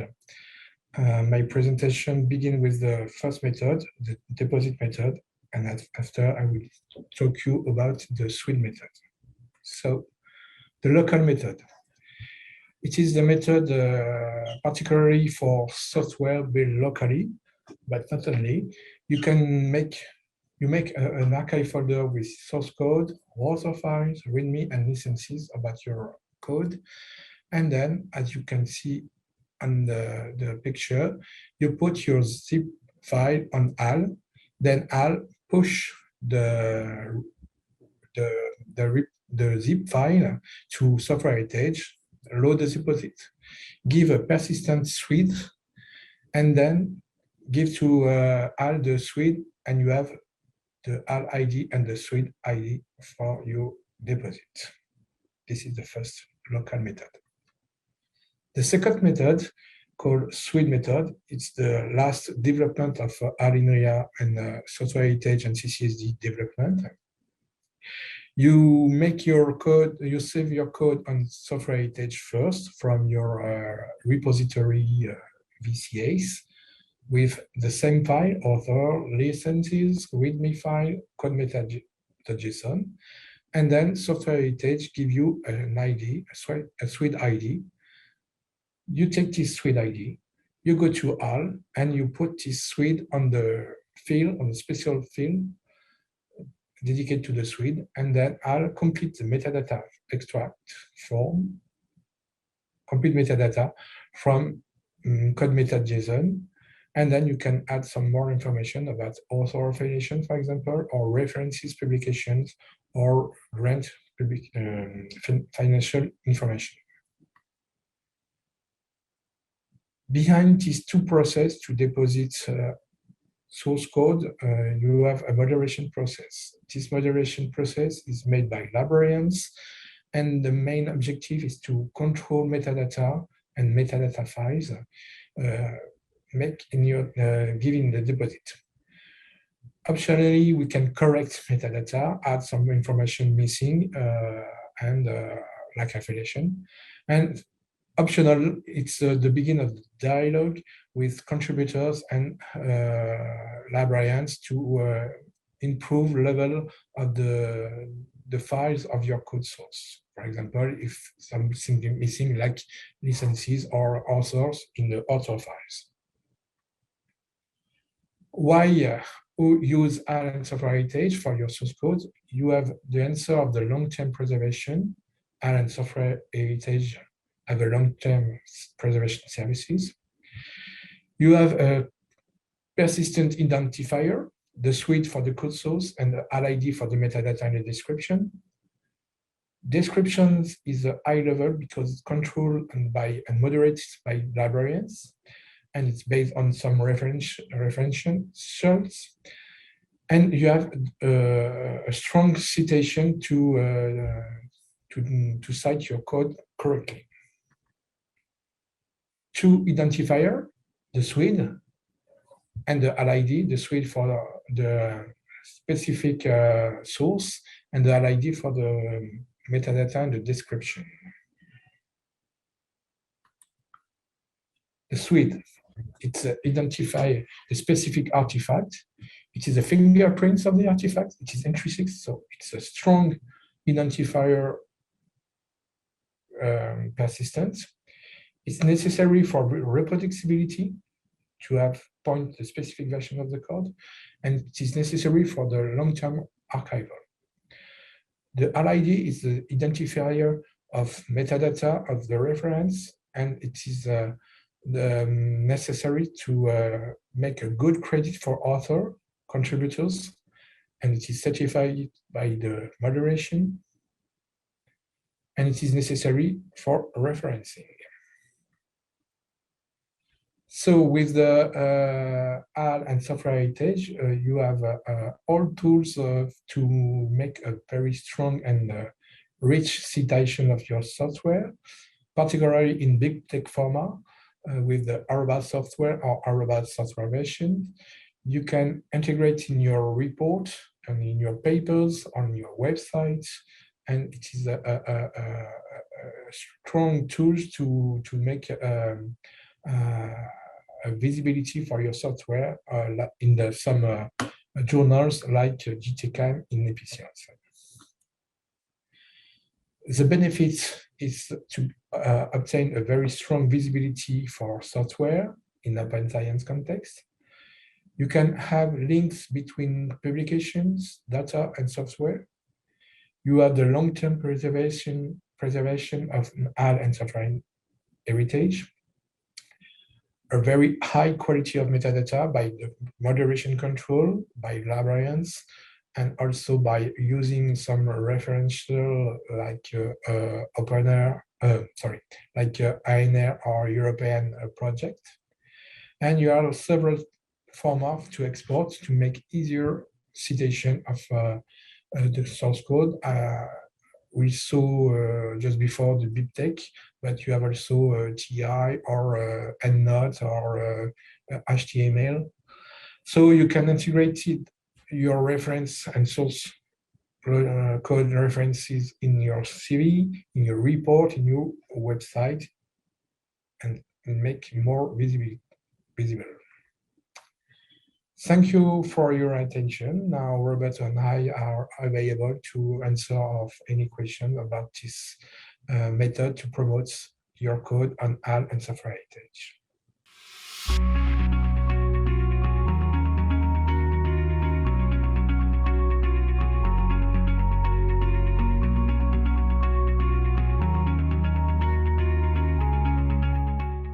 Okay, we're back. And now I would like to open the session or the presentation to the viewers, to all the people that is connected here with us. I know that the speakers are connected also. We're waiting for them to connect also because it's time to answer some questions. Hello. Hello. Okay, Roberto Di Cosmo, director of the Software Heritage Initiative, and also Alain Monteil. Yes, they are both connected. Yes, here we are. Right now.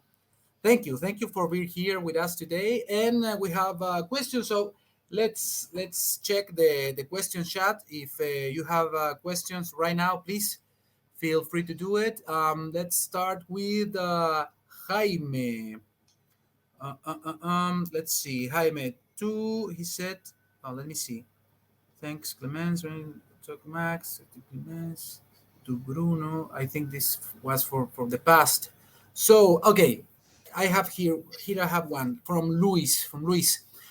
He said, is it possible to consume the code available in software heritage as a code dependency in a project, for example, as a pipe in Python? Okay, so that very good question. So the idea of software heritage is to actually provide an archive in the case that the software you're using actually goes away. Okay, so we have already been working with some package manager to make sure that if you cannot access the original source code you use, you can fall back on software heritage to actually get access to the original version of the source code. The idea is not to use software heritage as a primary reference, right? I mean, we are an archive, not a distribution platform from the very beginning.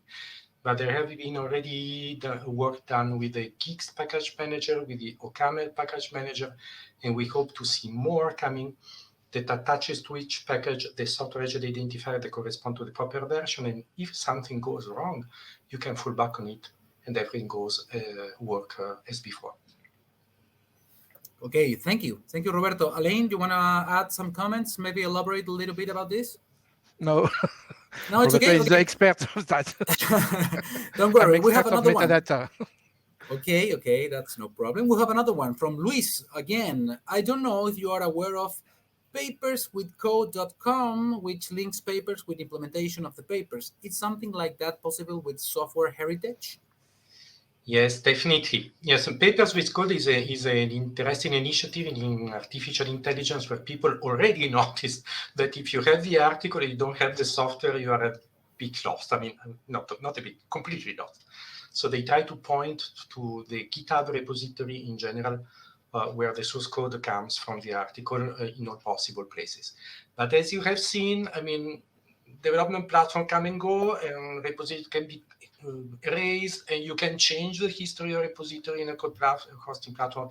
So it is not ideal to just point to the development platform. You should also point to software heritage. And this is already been done in other communities. Like, for example, the reproducibility stamp initiative in computer graphics is pointing to us in several journals, like, for example, iPol in graphics, or eLife in natural sciences, or others, for example, the collection in AP Science that Elan can tell you more about, are starting to use software heritage as a reference to make sure data is not lost.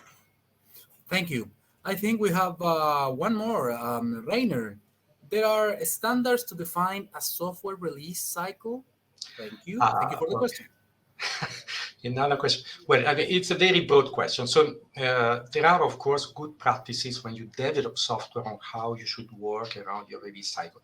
I will not delve into this now because it is a huge new area to explore, so I don't have time today.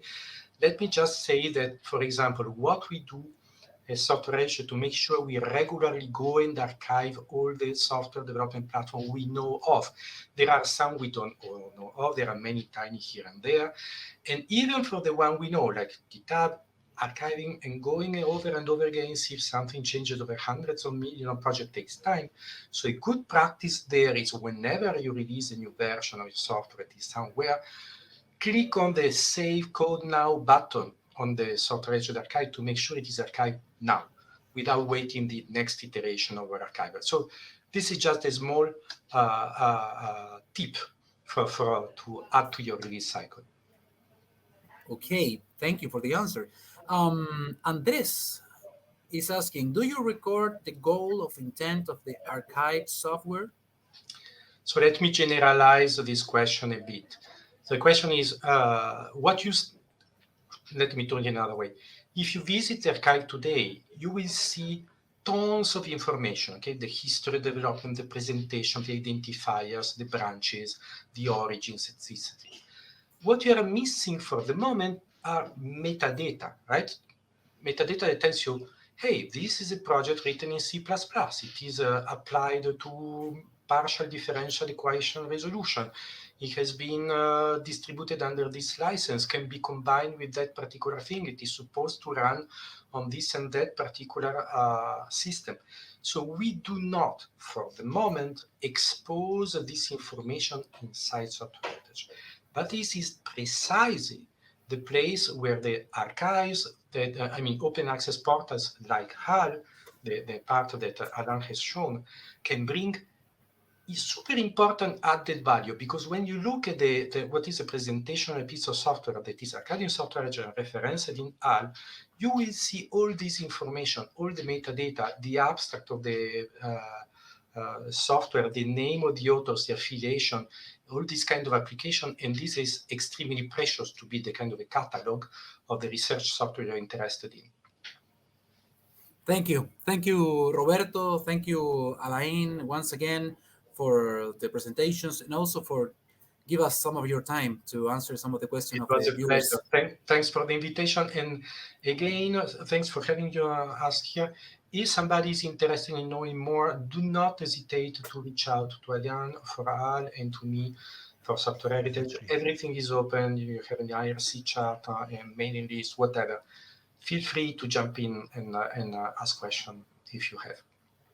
Excellent. And also, you must know, Alain and also Roberto, that we are going to upload the video and the presentations in the correct order, okay? Thanks. Fantastic. Okay. No problem. Have a nice and day. I have uploaded on the website and put in the chat a link to the slides, so you can also link the slides there. Could be fantastic, so people can click on the blue links and do the demo. Okay, we thank you again, huh? Have a nice one. Bye. Okay, Roberto Di Cosmo, Director of the Software Heritage Initiative, and also Alain Monteil, Coordinator of the Open Archives Unit and member of the Scientific Publishing Unit at Inria, for the presentation of this great project. Thank you for sharing also your results. But now we are going to another important topic that is related to the previous talk. We are talking about the presentation of biodiversity and the ocean. For this presentation, we have Luis Martí from Inria, Chile. From Inria, Chile. Let me check if I'm doing this, if we're following the correct information. Yes, okay, yes, I have a confirmation. Okay, so let's move on. There is a strong evidence, scientific evidence, of the adverse effects of climate change on the global ocean. These changes have a drastic impact on almost all life form in the oceans, with further consequences on food security and the ecosystem in coastal and inland communities. Despite this impact, scientific data and infrastructures are still lacking to understand better and quantify the consequences of these perturbations on the marine ecosystem. It is necessary not only to gather more data, but also to develop and apply state-of-the-art mechanism capable of turning this data into effective knowledge, policies, and also, and very important, in action. This is where artificial intelligence, machine learning, and modeling tools are called for. During this presentation, we will be receiving questions through the chat. Please use the question chat to ask your questions about ocean AI. Luis Martí, the floor is yours. Welcome.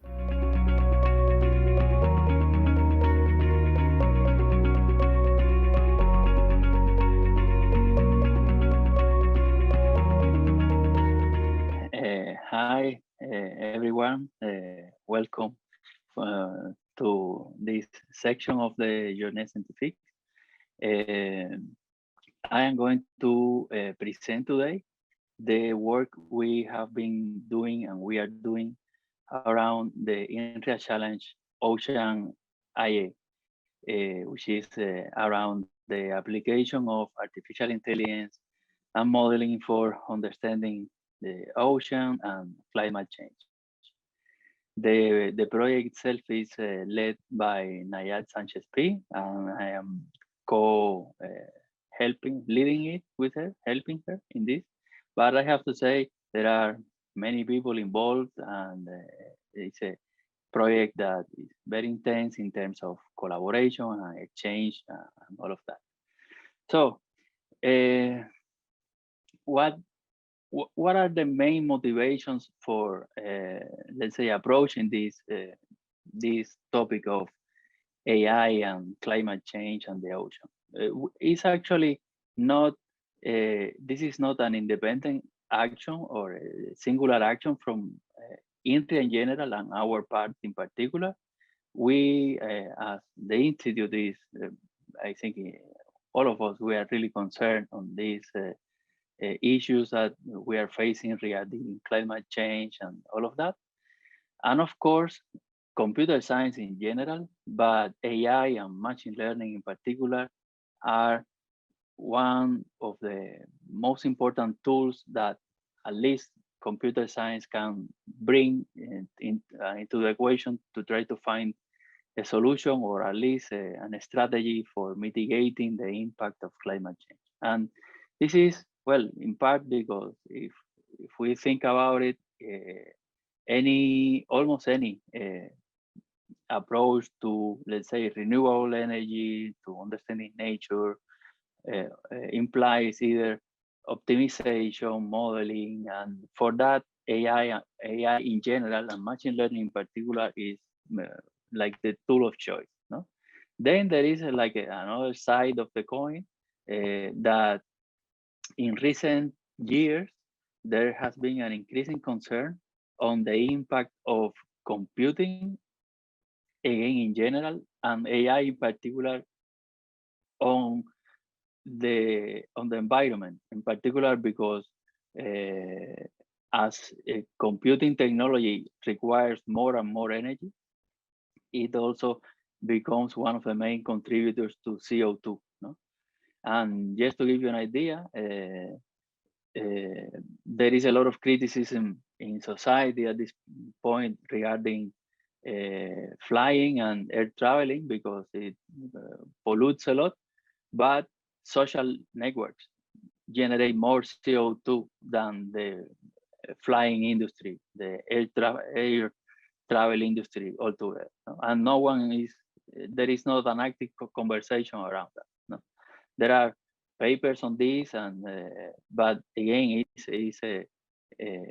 it's still something to be concerned. So we in Inria, Chile, we are really interested in this duality on the power of AI and computing in general and applied mathematics to become an effective tool to mitigate and let's say protect us against climate change, but also we're interested in the other side of the coin. In this context, we have been discussing for a long time.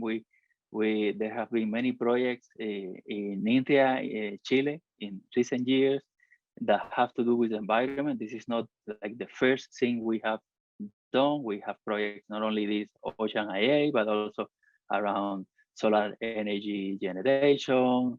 There is another project that we are going to be presenting in the Journées Scientifiques on regarding an autonomous sailboat. A lot of work on marine energy generation in collaboration with different teams back in France, and again different projects for frost forecast and all of this.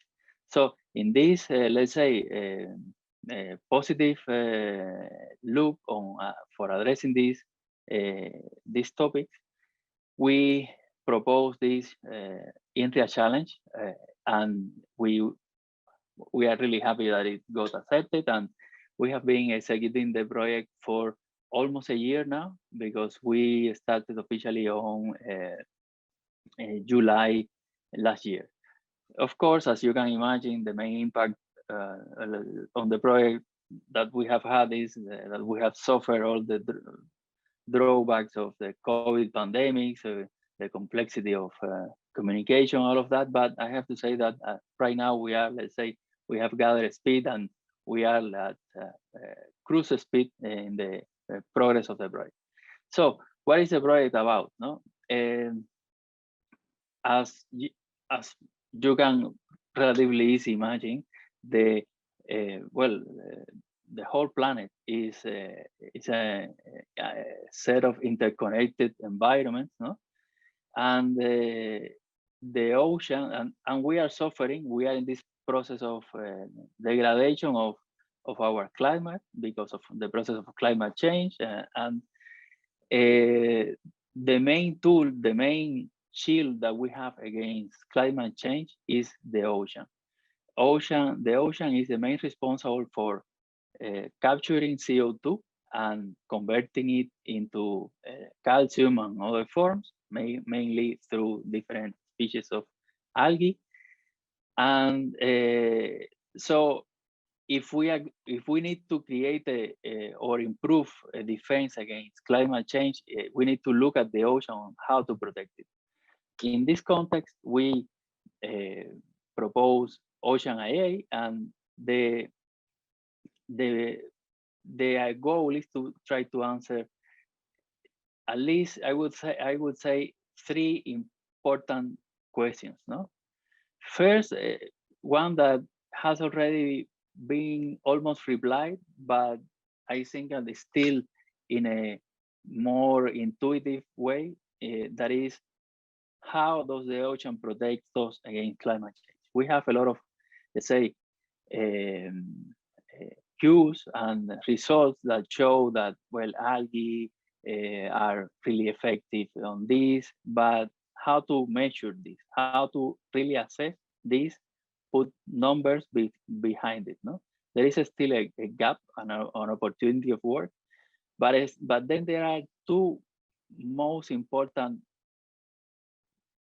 questions. No, first is how the ocean is being degraded by climate change and therefore losing this healing capacity, and then what can we do to protect this healing capacity of the ocean? So this means that we and this is really important because this is where the tire meets the road. No, because not only we need to understand how we can be protected by the ocean, but there is a very dangerous phenomenon taking place. That is that the ocean is losing this protective capacity because of climate change, and therefore accelerating climate change itself. So in this overlap of different goals, we propose Ocean IA, and half jokingly, we say that we are trying, it's time for, let's say, the machine learning community to return the favor to nature,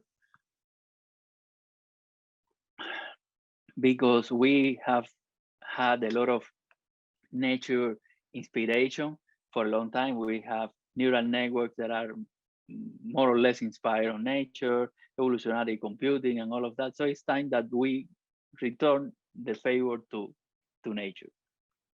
So in this context, it is not only an interesting problem from the point of view of the impact itself. By the way, this is already important. Saving the planet is not a small feat, but it is also an interesting project because the challenges of this kind of problem itself actually has the potential of moving the state of the art of AI, machine learning, and let's say modeling into future, into more challenging or new areas. No? So we have like this positive loop, this positive feedback loop, in which on one hand, in the AI ML modeling community, we can come and help by the oceanographers, marine biologists community by, let's say, announcing them that we have recent good tools, better tools to solve the problem. But also those problems themselves can become so challenging that we need to create new tools, new results in the area of, let's say, more theoretical, not only applying existing stuff. And this is a very nice opportunity, because when you, and I have seen this, I have to say, during the execution of the project many times, when you talk to these experts in the domain, they sometimes, for them, it's hard to envision even problems that they that can be solved with the state of the art of AI and machine learning, because they, as it's like, if you have a limited palette of colors, you cannot imagine that you can add new colors to your painting. No? So actually, we have the recent state of the art in ML and AI and modeling actually has more colors for this palette, so they can actually investigate, create, and try to find new knowledge and new results.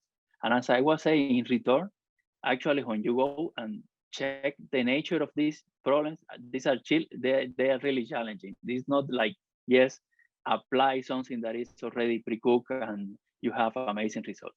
So there is a very nice, I think, momentum in this moment, in this context, because a lot of data is being generated, a lot of, let's say, easily consumed, or more or less easily consumable resources are available. So there is a very good timing to address this.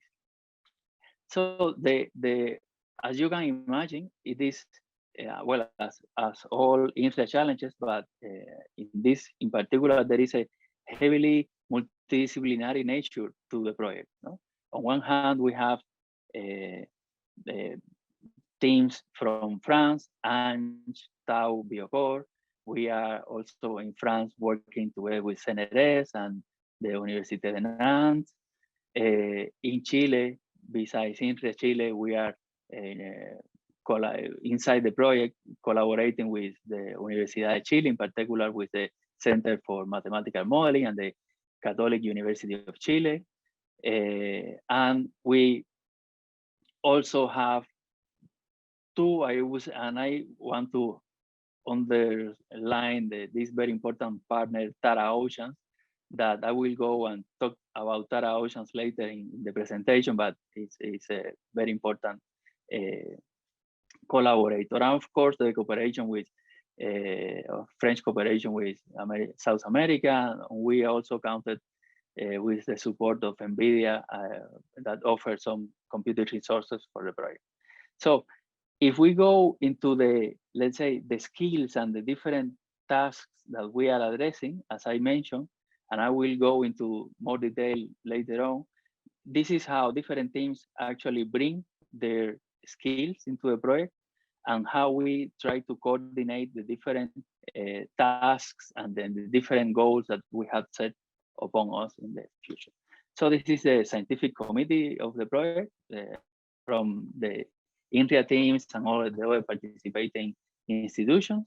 I won't name them all because I will spend a lot of time, but I want to say hi to all of them. It's a pleasure to work with you. And as I was mentioning before, we have a very special partner in Tara Ocean. Tara is a schooner, an oceanographic schooner that carries out sampling missions around the planet. Has been recently in South America. Regretfully, we could not meet because of COVID, but visited Chile and all of that. And as I was saying, and Tara has carried out many missions across the years, sampling the ocean and getting a very interesting picture of the different ecosystems that you have in the planet. And why Tara? Why it is so interesting? First, they have a consistent sampling methodology. They take samples of, let's say, water at different depths. I don't have time to explain all of this, but it's really interesting, at least in my opinion.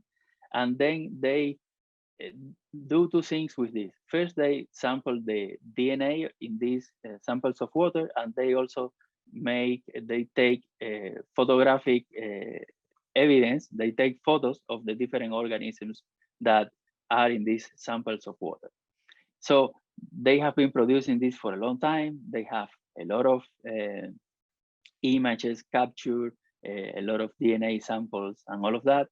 And the information is also openly available. And we have been working with them to, as part of the recent TARA mission, to be, let's say, in the first row in the access to this data. No, this is a current mission.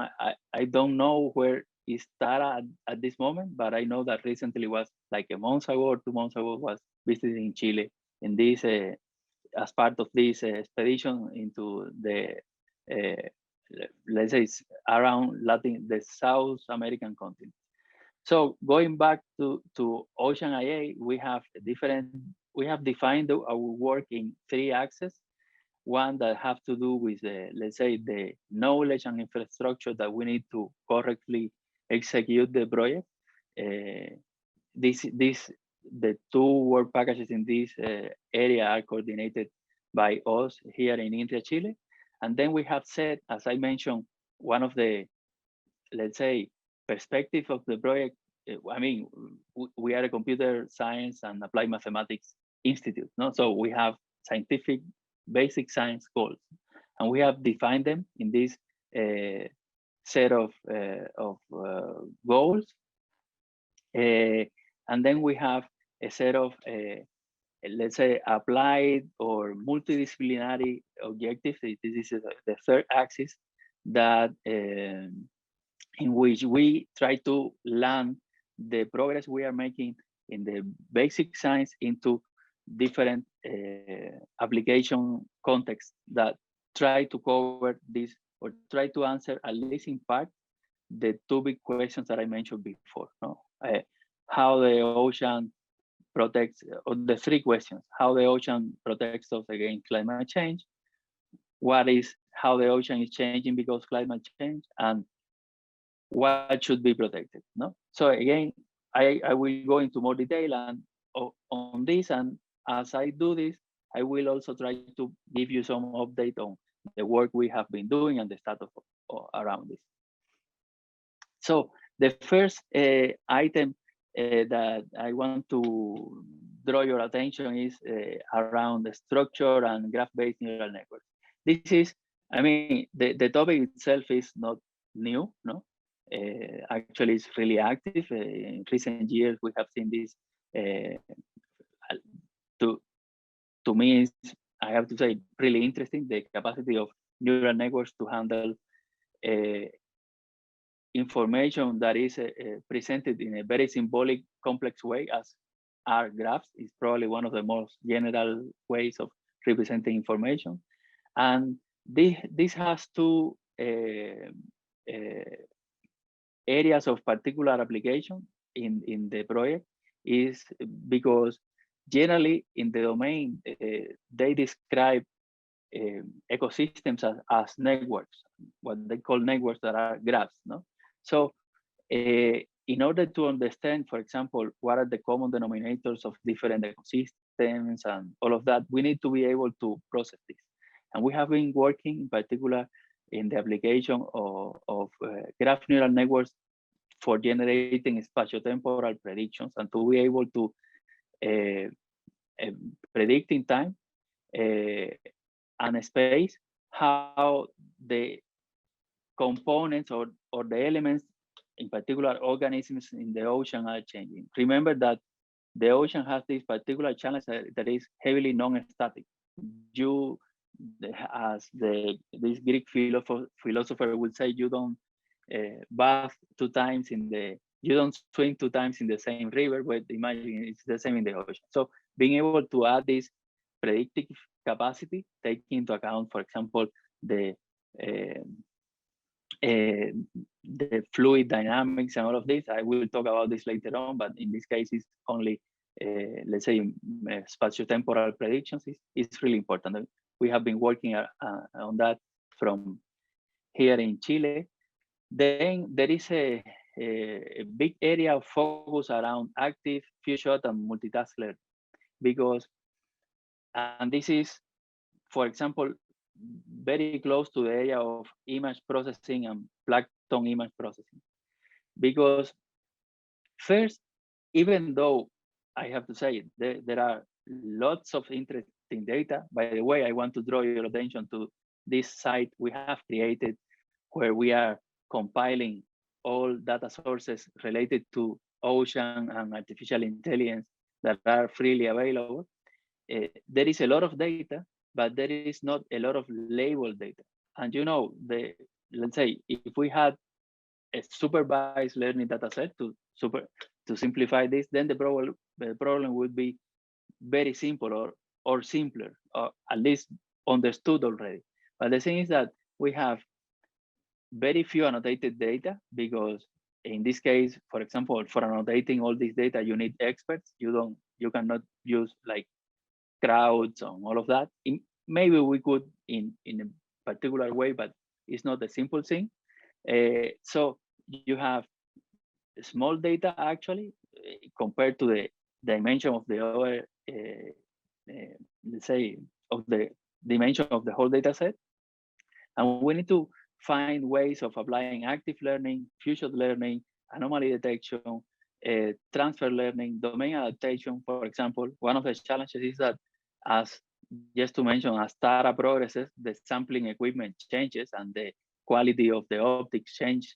So it's not the same to train on one data set onto another, and you have maybe a freely available data set that is already labeled that uses one instrument, and maybe we could extrapolate all of this. So there is a big chance for doing this, a big opportunity for working on this, and we are addressing this. We are in particular working on self-supervision and anomaly detection approaches for identifying new plankton species relying only on the image. And eventually we will go and combine this into also with the DNA, but this is a very, very interesting problem. Then there is another very important goal, and actually this is like, I would say, one of the mantras of the project, is that we need to work, not only make models, but make research tools. You know, if we want to provide meaningful results of the project that can, for example, be used for making new policies or taking decisions beyond the scientific results, we need to add to the equation causality and explainable AI.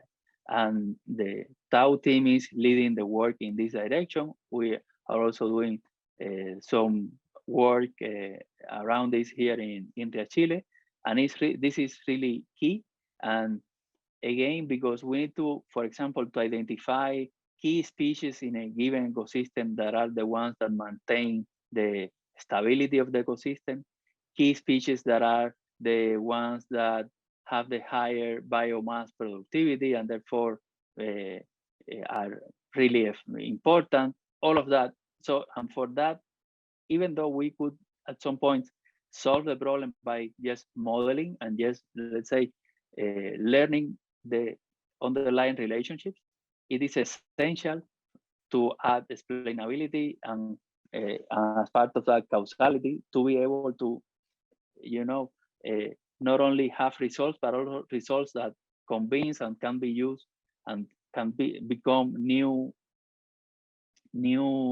knowledge that can improve our understanding of nature and the ocean. And talking about the ocean, I already dealt with this before in the presentation. The ocean is obviously mainly fluid, no, ice and water, and of course, this requires the use of a lot of modeling and particular partial differential equations and all of that.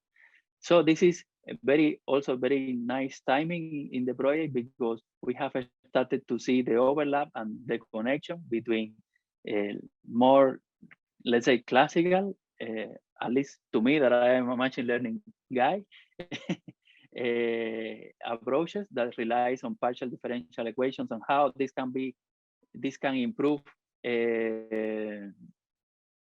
by using machine learning and other sort of database approaches. And this is really important because at the end, let's say a human created model like a PDE is very valuable because reflects the knowledge that we have around a given phenomenon. But then this must be, let's say, adapted and updated to meet the data that we are actually measuring from, let's say, the phenomenon itself. No?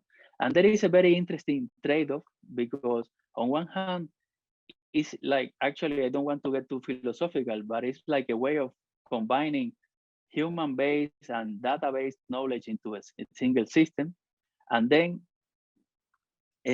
on the other hand, it's also a way of speeding up the computation of these PDEs because, you know, carrying out simulations for PDEs can be very time consuming. And there are strong evidences that using neural networks can speed this up. No? So in this context, this work is being led by the ANCH key project.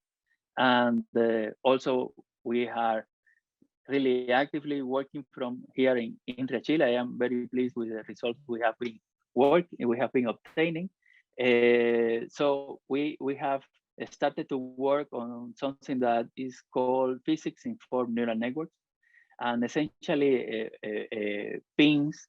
A ping is a neural network that is trained by combining the loss of the data set as we do in regular neural networks, but also in order to minimize the loss of not meeting the model, the PDE model of this phenomenon. So at the same time, it is like a combination of the two worlds. In one hand, the neural network is learning to, let's say, become a surrogate of the PDE, while at the other is also being able to learn and incorporate existing data.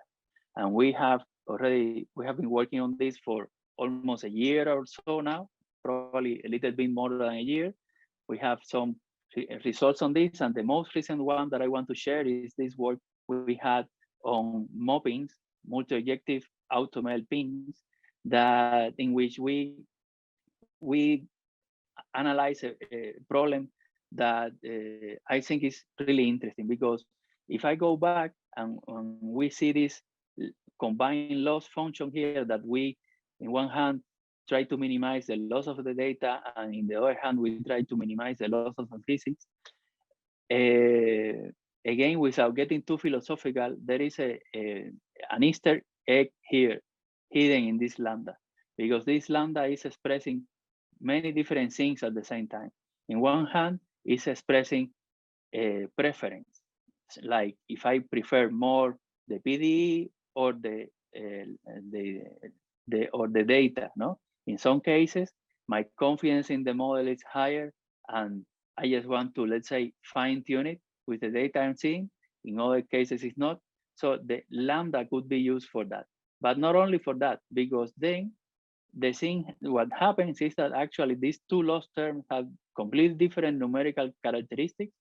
So what people end up doing is using this lambda to try to regulate this and try to improve the numerical aspect of it. So it's actually perverting the actual goal of the lambda. So the idea of this work is, let's say, okay, let's apply multi-objective optimization into this. So let's try to find the different trade-offs between the loss of physics and the loss of data, see what values of lambda express these different, let's say, trade-offs, and then make the preference on the value of lambda after this. So we know how these different values of loss function change. And then in the process of doing that, we added some AutoML characteristics, because one of the challenges of doing this or addressing these problems is, of course, trying to find the optimal neural network topology and all of that. So we have a recent result on this that is going to appear in a conference, in the GECO conference in a couple of months. And we are actively working on this. By the way, this is not the only approach that we can follow, but it's, I think that under it, there is a very interesting reflection on how we approach even more general question of machine learning in general, because machine learning, we have to minimize many aspects or optimize different aspects, like to find the smaller model that is able to, let's say, learn a given phenomenon. And we generally overlook this. And actually, deeply inside machine learning, there is a multi-objective problem to be addressed. So if one of the approaches we have started to take, we have here in Inria, Chile, we have let's say, a particular curiosity in this area of multi-objective AutoML. So it's one of our first results around this. And as I mentioned, we are trying to convert these results on these, let's say, basic science results into different applications in the domain. No? So, for example, we have started to address the problem of trying to identify ecosystems, plankton ecosystems from satellite images. And this is like a multi-step problem, no? Because I think I have a better slide for explaining this. So we have in the left, the satellites. We have, for example, the determination of some properties in the water. These properties in the water are related to the plankton population that you have in that place. And the plankton population can be characterized through DNA or through microscope imaging. The problem of, for example, using satellite images, determining the properties of ocean water is more or less solved. There are a lot of papers, of course. There is always a chance for, you know, improving the F1 score or something, but it is, I would say, a work in progress, flowing relatively easily, no? I am not saying that it is a simple problem, it's only that it's making progress. But what could be really interesting and could be like a game changer is to say, okay, can I identify an ecosystem, an ocean ecosystem, just by looking at the satellite image? This is a bigger question. And this is what I describe here, from going from A to D, you know, like from satellite, determine, okay, this is a given population, a given ecosystem using the proper term. So I can, if I know what different ecosystems have different functions, I can use this to say, okay, this area of the ocean, let's say, hosts this important ecosystem, do not damage it because it's very, for example, it's able to capture a lot of CO2. No?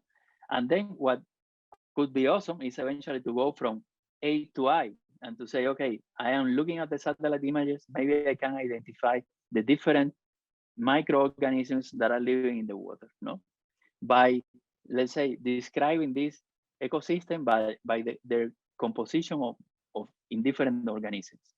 By the way, there is not, this is even, it can be posed in many different ways, because then there are like these marker organisms, like for example, whales, that are able to tell you or be used as an indicator of the presence of a high importance ecosystem.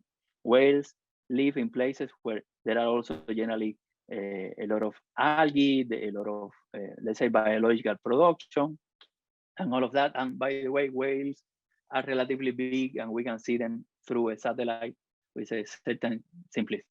So this is a topic of application of many of the lines I described before, anomaly detection in images, the causality, and all of that. So we are actively working on this. And I have to say, we are also complemented by the use of a cloud platform that we have been developed as part of this support work here in Chile that allow us to, for example, query in a very efficient way the data sets, DNA, in particular, genetic sequences data sets, and to process this from the comfort of your Jupyter notebook while this is being executed in the cloud and all of that. So as I said, and I want to, let's say, try to wrap up the conversation around this slide, we are trying to generate like hybrid capacities that rely, and this is like the center column, that are able, these capacities allow us to answer complex problems, complex questions that we have identified, and while we work on basic science problems that we have in the left. So if you want to know more and to keep track of the project, let's say, of the progress we are making in the project, we have the Ocean IA white book that we wrote, I think, a year now for the starting of the project. We wanted to, let's say, to leave this on record as a way of relatively easy way of, let's say, sharing the goals and what we want to do. Is available in the project website, along with the other publications, software, and everything we are doing. We, it's really hard to keep a website updated, but we try to as much as we can. And I think that still, even though after a year, the white book is, let's say, asking for a refreshment and an update, is still a good reference of the spirit and the general goals of the project. So as I wanted to say, and try to summarize what we have been doing, the ocean and climate change are closely related. On one hand, essentially climate change is destroying the capacity of the ocean of protecting us against climate change. On the other hand, the ocean itself, it can be said that is the last unknown, the last area of the planet that we do not understand properly. There is always this saying that you hear in many places that we know best, we know better how is the surface of Mars than the depth of the ocean. And it's not a joke, it's because it's also very challenging and hard to understand environment. And this is, by the way, also related to the fact that it is very hard to observe. No, so I don't know. Just to mention a detail, if you there is a lot of data produced by Tara, but in the other hand, this data is not enough. Like when Tara comes, and I am talking out of my head at this moment, but in the recent mission from Lorient to the south of Chile to Punta Arenas, they sampled they stopped what they call two stations to do sampling stations.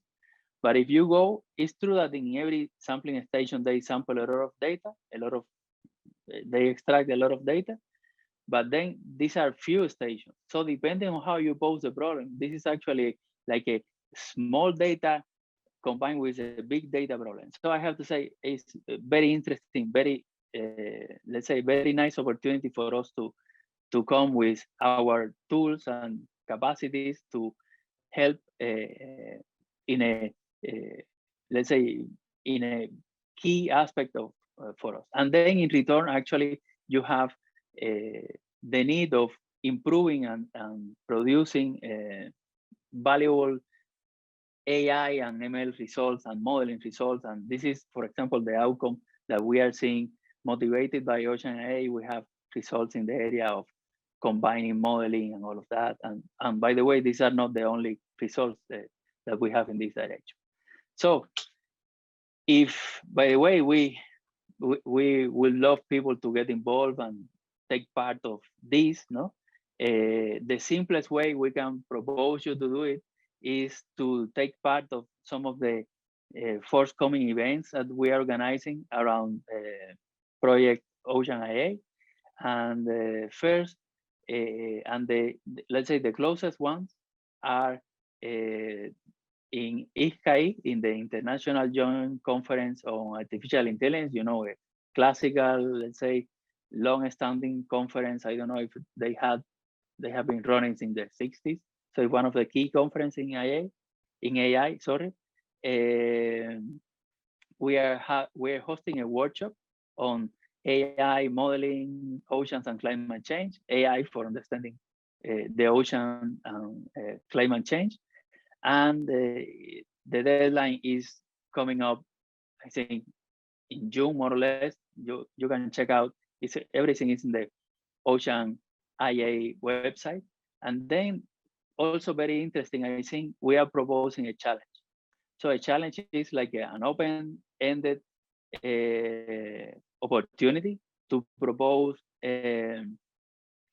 novel solutions, let's say in a more defined context. In particular, in this context that I mentioned before, of if it is possible to identify ocean ecosystems from space.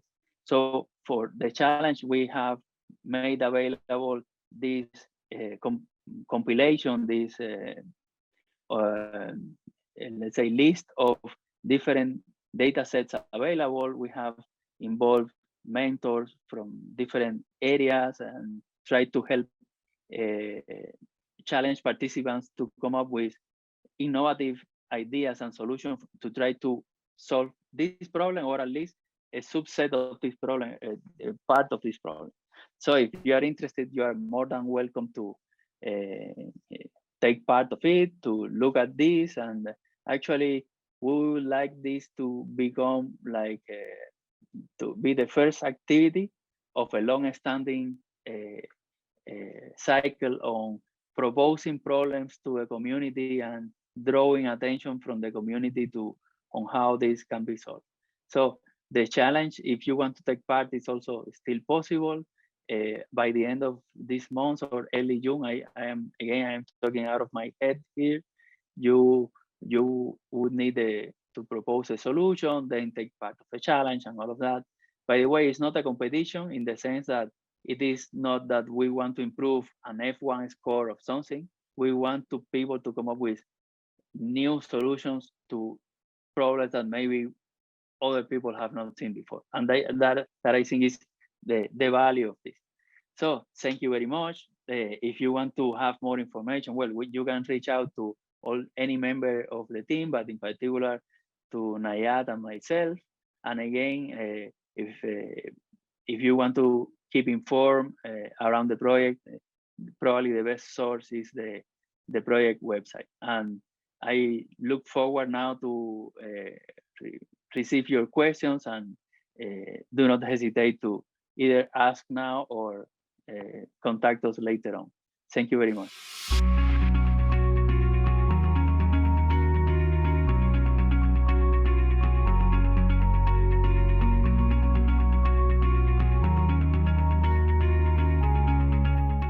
Luis, well, thanks again for your presentation, and it's time to answer some questions, okay, from the audience. Okay, we can read it together. Andrew is asking the following. He said, thank you, Luis, for your very interesting presentation. I just wanted to ask what the success of the project will look like in terms of its international impact. So yes, Andrew, we want to have an institutional impact, but let's first have something something to show, and then we will try to find this. We already have this in the work plan of the project, public conferences, and all of that. Thanks. Okay, Luis, thank you for the answer. Okay, let's go with another one. We have Veronica. She said, since this is an applied project, how do you make creation of new tools efficient? Do you need to validate them before using them to give a diagnosis? Well, first, I am compelled to do a correction. This is not an applied project. It is a project that has an applied aspect to it, but we are dealing. So we have, that's why I showed these different access to works on computer science and applied mathematics basic topics, and then we see how to apply them into practical problems. Of course, they are linked, and that is the interesting thing of this project, that sometimes, let's say, practical problems drive the progress in basic science, because you have a problem that you don't know how to solve, or in the other side, if you know how to solve a problem that you have in the practical side. So, but there are these two universes living together, and because remember, at the end, Inria is a computer science and applied mathematics research institution. So what we do best is this, and the novelty of the project is how, and also a challenge of how to keep these two things combined. Then I think that the question poses a very interesting problem, because as we want this to be, let's say, accessible to many people, as a wider audience as possible, then, and it's very good that I am discussing this after talking about software heritage, because one of the challenges is how to make all of these results available in a usable way. And the team here in Inria have made a very important effort on packaging this and releasing this as open source results. And we are even, for example, compiling different data sets that are scattered around the internet in a consolidated, let's say, document and all of that. So there is a big and non-trivial effort, and this is a typical thing that always remains in the, let's say, in the backyard, no? And we are trying to at least also share this to other people in the spirit of Inria, no? So newcomers can take advantage of this. So there is, and by the way, we have a work package on dedicated to this, no, on data governance, software support for all these computations and all of that. Thanks. Thank you. Let's answer the question from Luis. He said, what are the main limitations or barriers that you envision to effectively translate scientific results into public environmental policies, and how would you overcome them?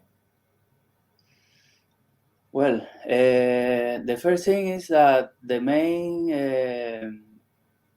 barrier that I would say is that maybe we are wrong, no? So this is a very delicate topic. So you need to be really sure of what you're saying, because it has a global impact. And first, we need to do very good science. In my opinion, if you do very good science, then it's a problem of talking to the right people. Then, of course, all of these topics related to ecology always have different, very passionate reactions from different corners of the, let's say, society spectrum. People, some feel, let's say, harassed by ecology, or other people want to defend it in a naive way, no? So we need to live, no? Because it's true that we have a negative impact on the environment, but hey, it's us, no? Not being is not the solution, no? So we need to find these trade-offs, and this is part of what we want to do. For example, one of the ideas that we have with this identification of marine ecosystems using satellites is that we can go and tell decision makers, okay, we can tell you which areas to protect and which areas you can release dynamically. So it offers bigger flexibility and better decision making tools. No?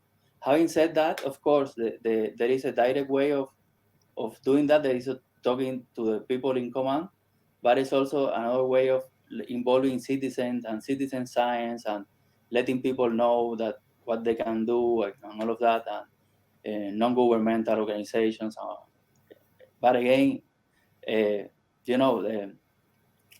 right now we are focusing on having something to tell, and then we will see how we disseminate this outside the academic area. Thanks. Okay, Luis, we have another one from Andres Bignaga, and maybe you can help me to understand this one, because it has like a special abbreviation or nomenclature. So yeah. he said, hi Luis, can you tell us more about the challenge at ICCAI 2022 associated to this project? Yes, thank you. Actually, this is, and thank you, Andres, for the question, because it's really important.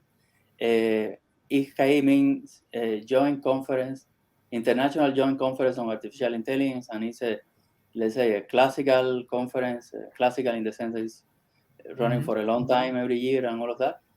And probably one of the top 5 conferences. It's very hard to rank these things, but and this year we are organizing 2 events inside this conference: a workshop and a challenge. A workshop is like the classical academic workshop in any conference. You use some papers and present them. But then the challenge is part of the other challenges that they are hosting. We are sharing a lot of the information we have gathered, for example, on data availability, the different sources of data, how to access them.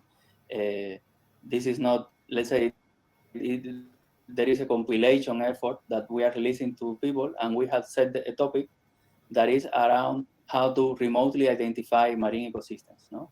And inside that, we want different groups to present or create solutions that address this problem. No? The main difference in let's say in the machine learning community, there are many people that work that attend these challenges or competitions in conferences. The main difference is that we are not setting a predefined box problem for people to work, because I think that the novelty here comes from actually aggregating different ideas, and ideally we would like multidisciplinary teams, and I invite everybody attending to take part. There is no, I don't know, there is no small solution, no? And the idea is exactly that, to help people, let's say, have an easy ramp up into these kind of problems, and then share these ideas and hopefully maybe collaborate. It's not a competition. That's why we decided to call it a challenge, because we want people to collaborate, not to compete for winning some prize that, by the way, as we are working in ecology, the price is relatively small. But Excellent. I think that the purpose is good enough. Thanks. Thank you, Luis Martí, for your presentation, and also for sharing your research and your knowledge with all of us. Thank you. Okay, so this is the end of the 3rd day of Journées Scientifiques. Remember that to connect tomorrow for our last day, you need to be registered to participate. You can do this on our webpage, journescientifique2022.inria.cl. Also, we want to thank all the researchers and people who participate today in this 3rd day of the Journées Scientifiques Inria, Chile.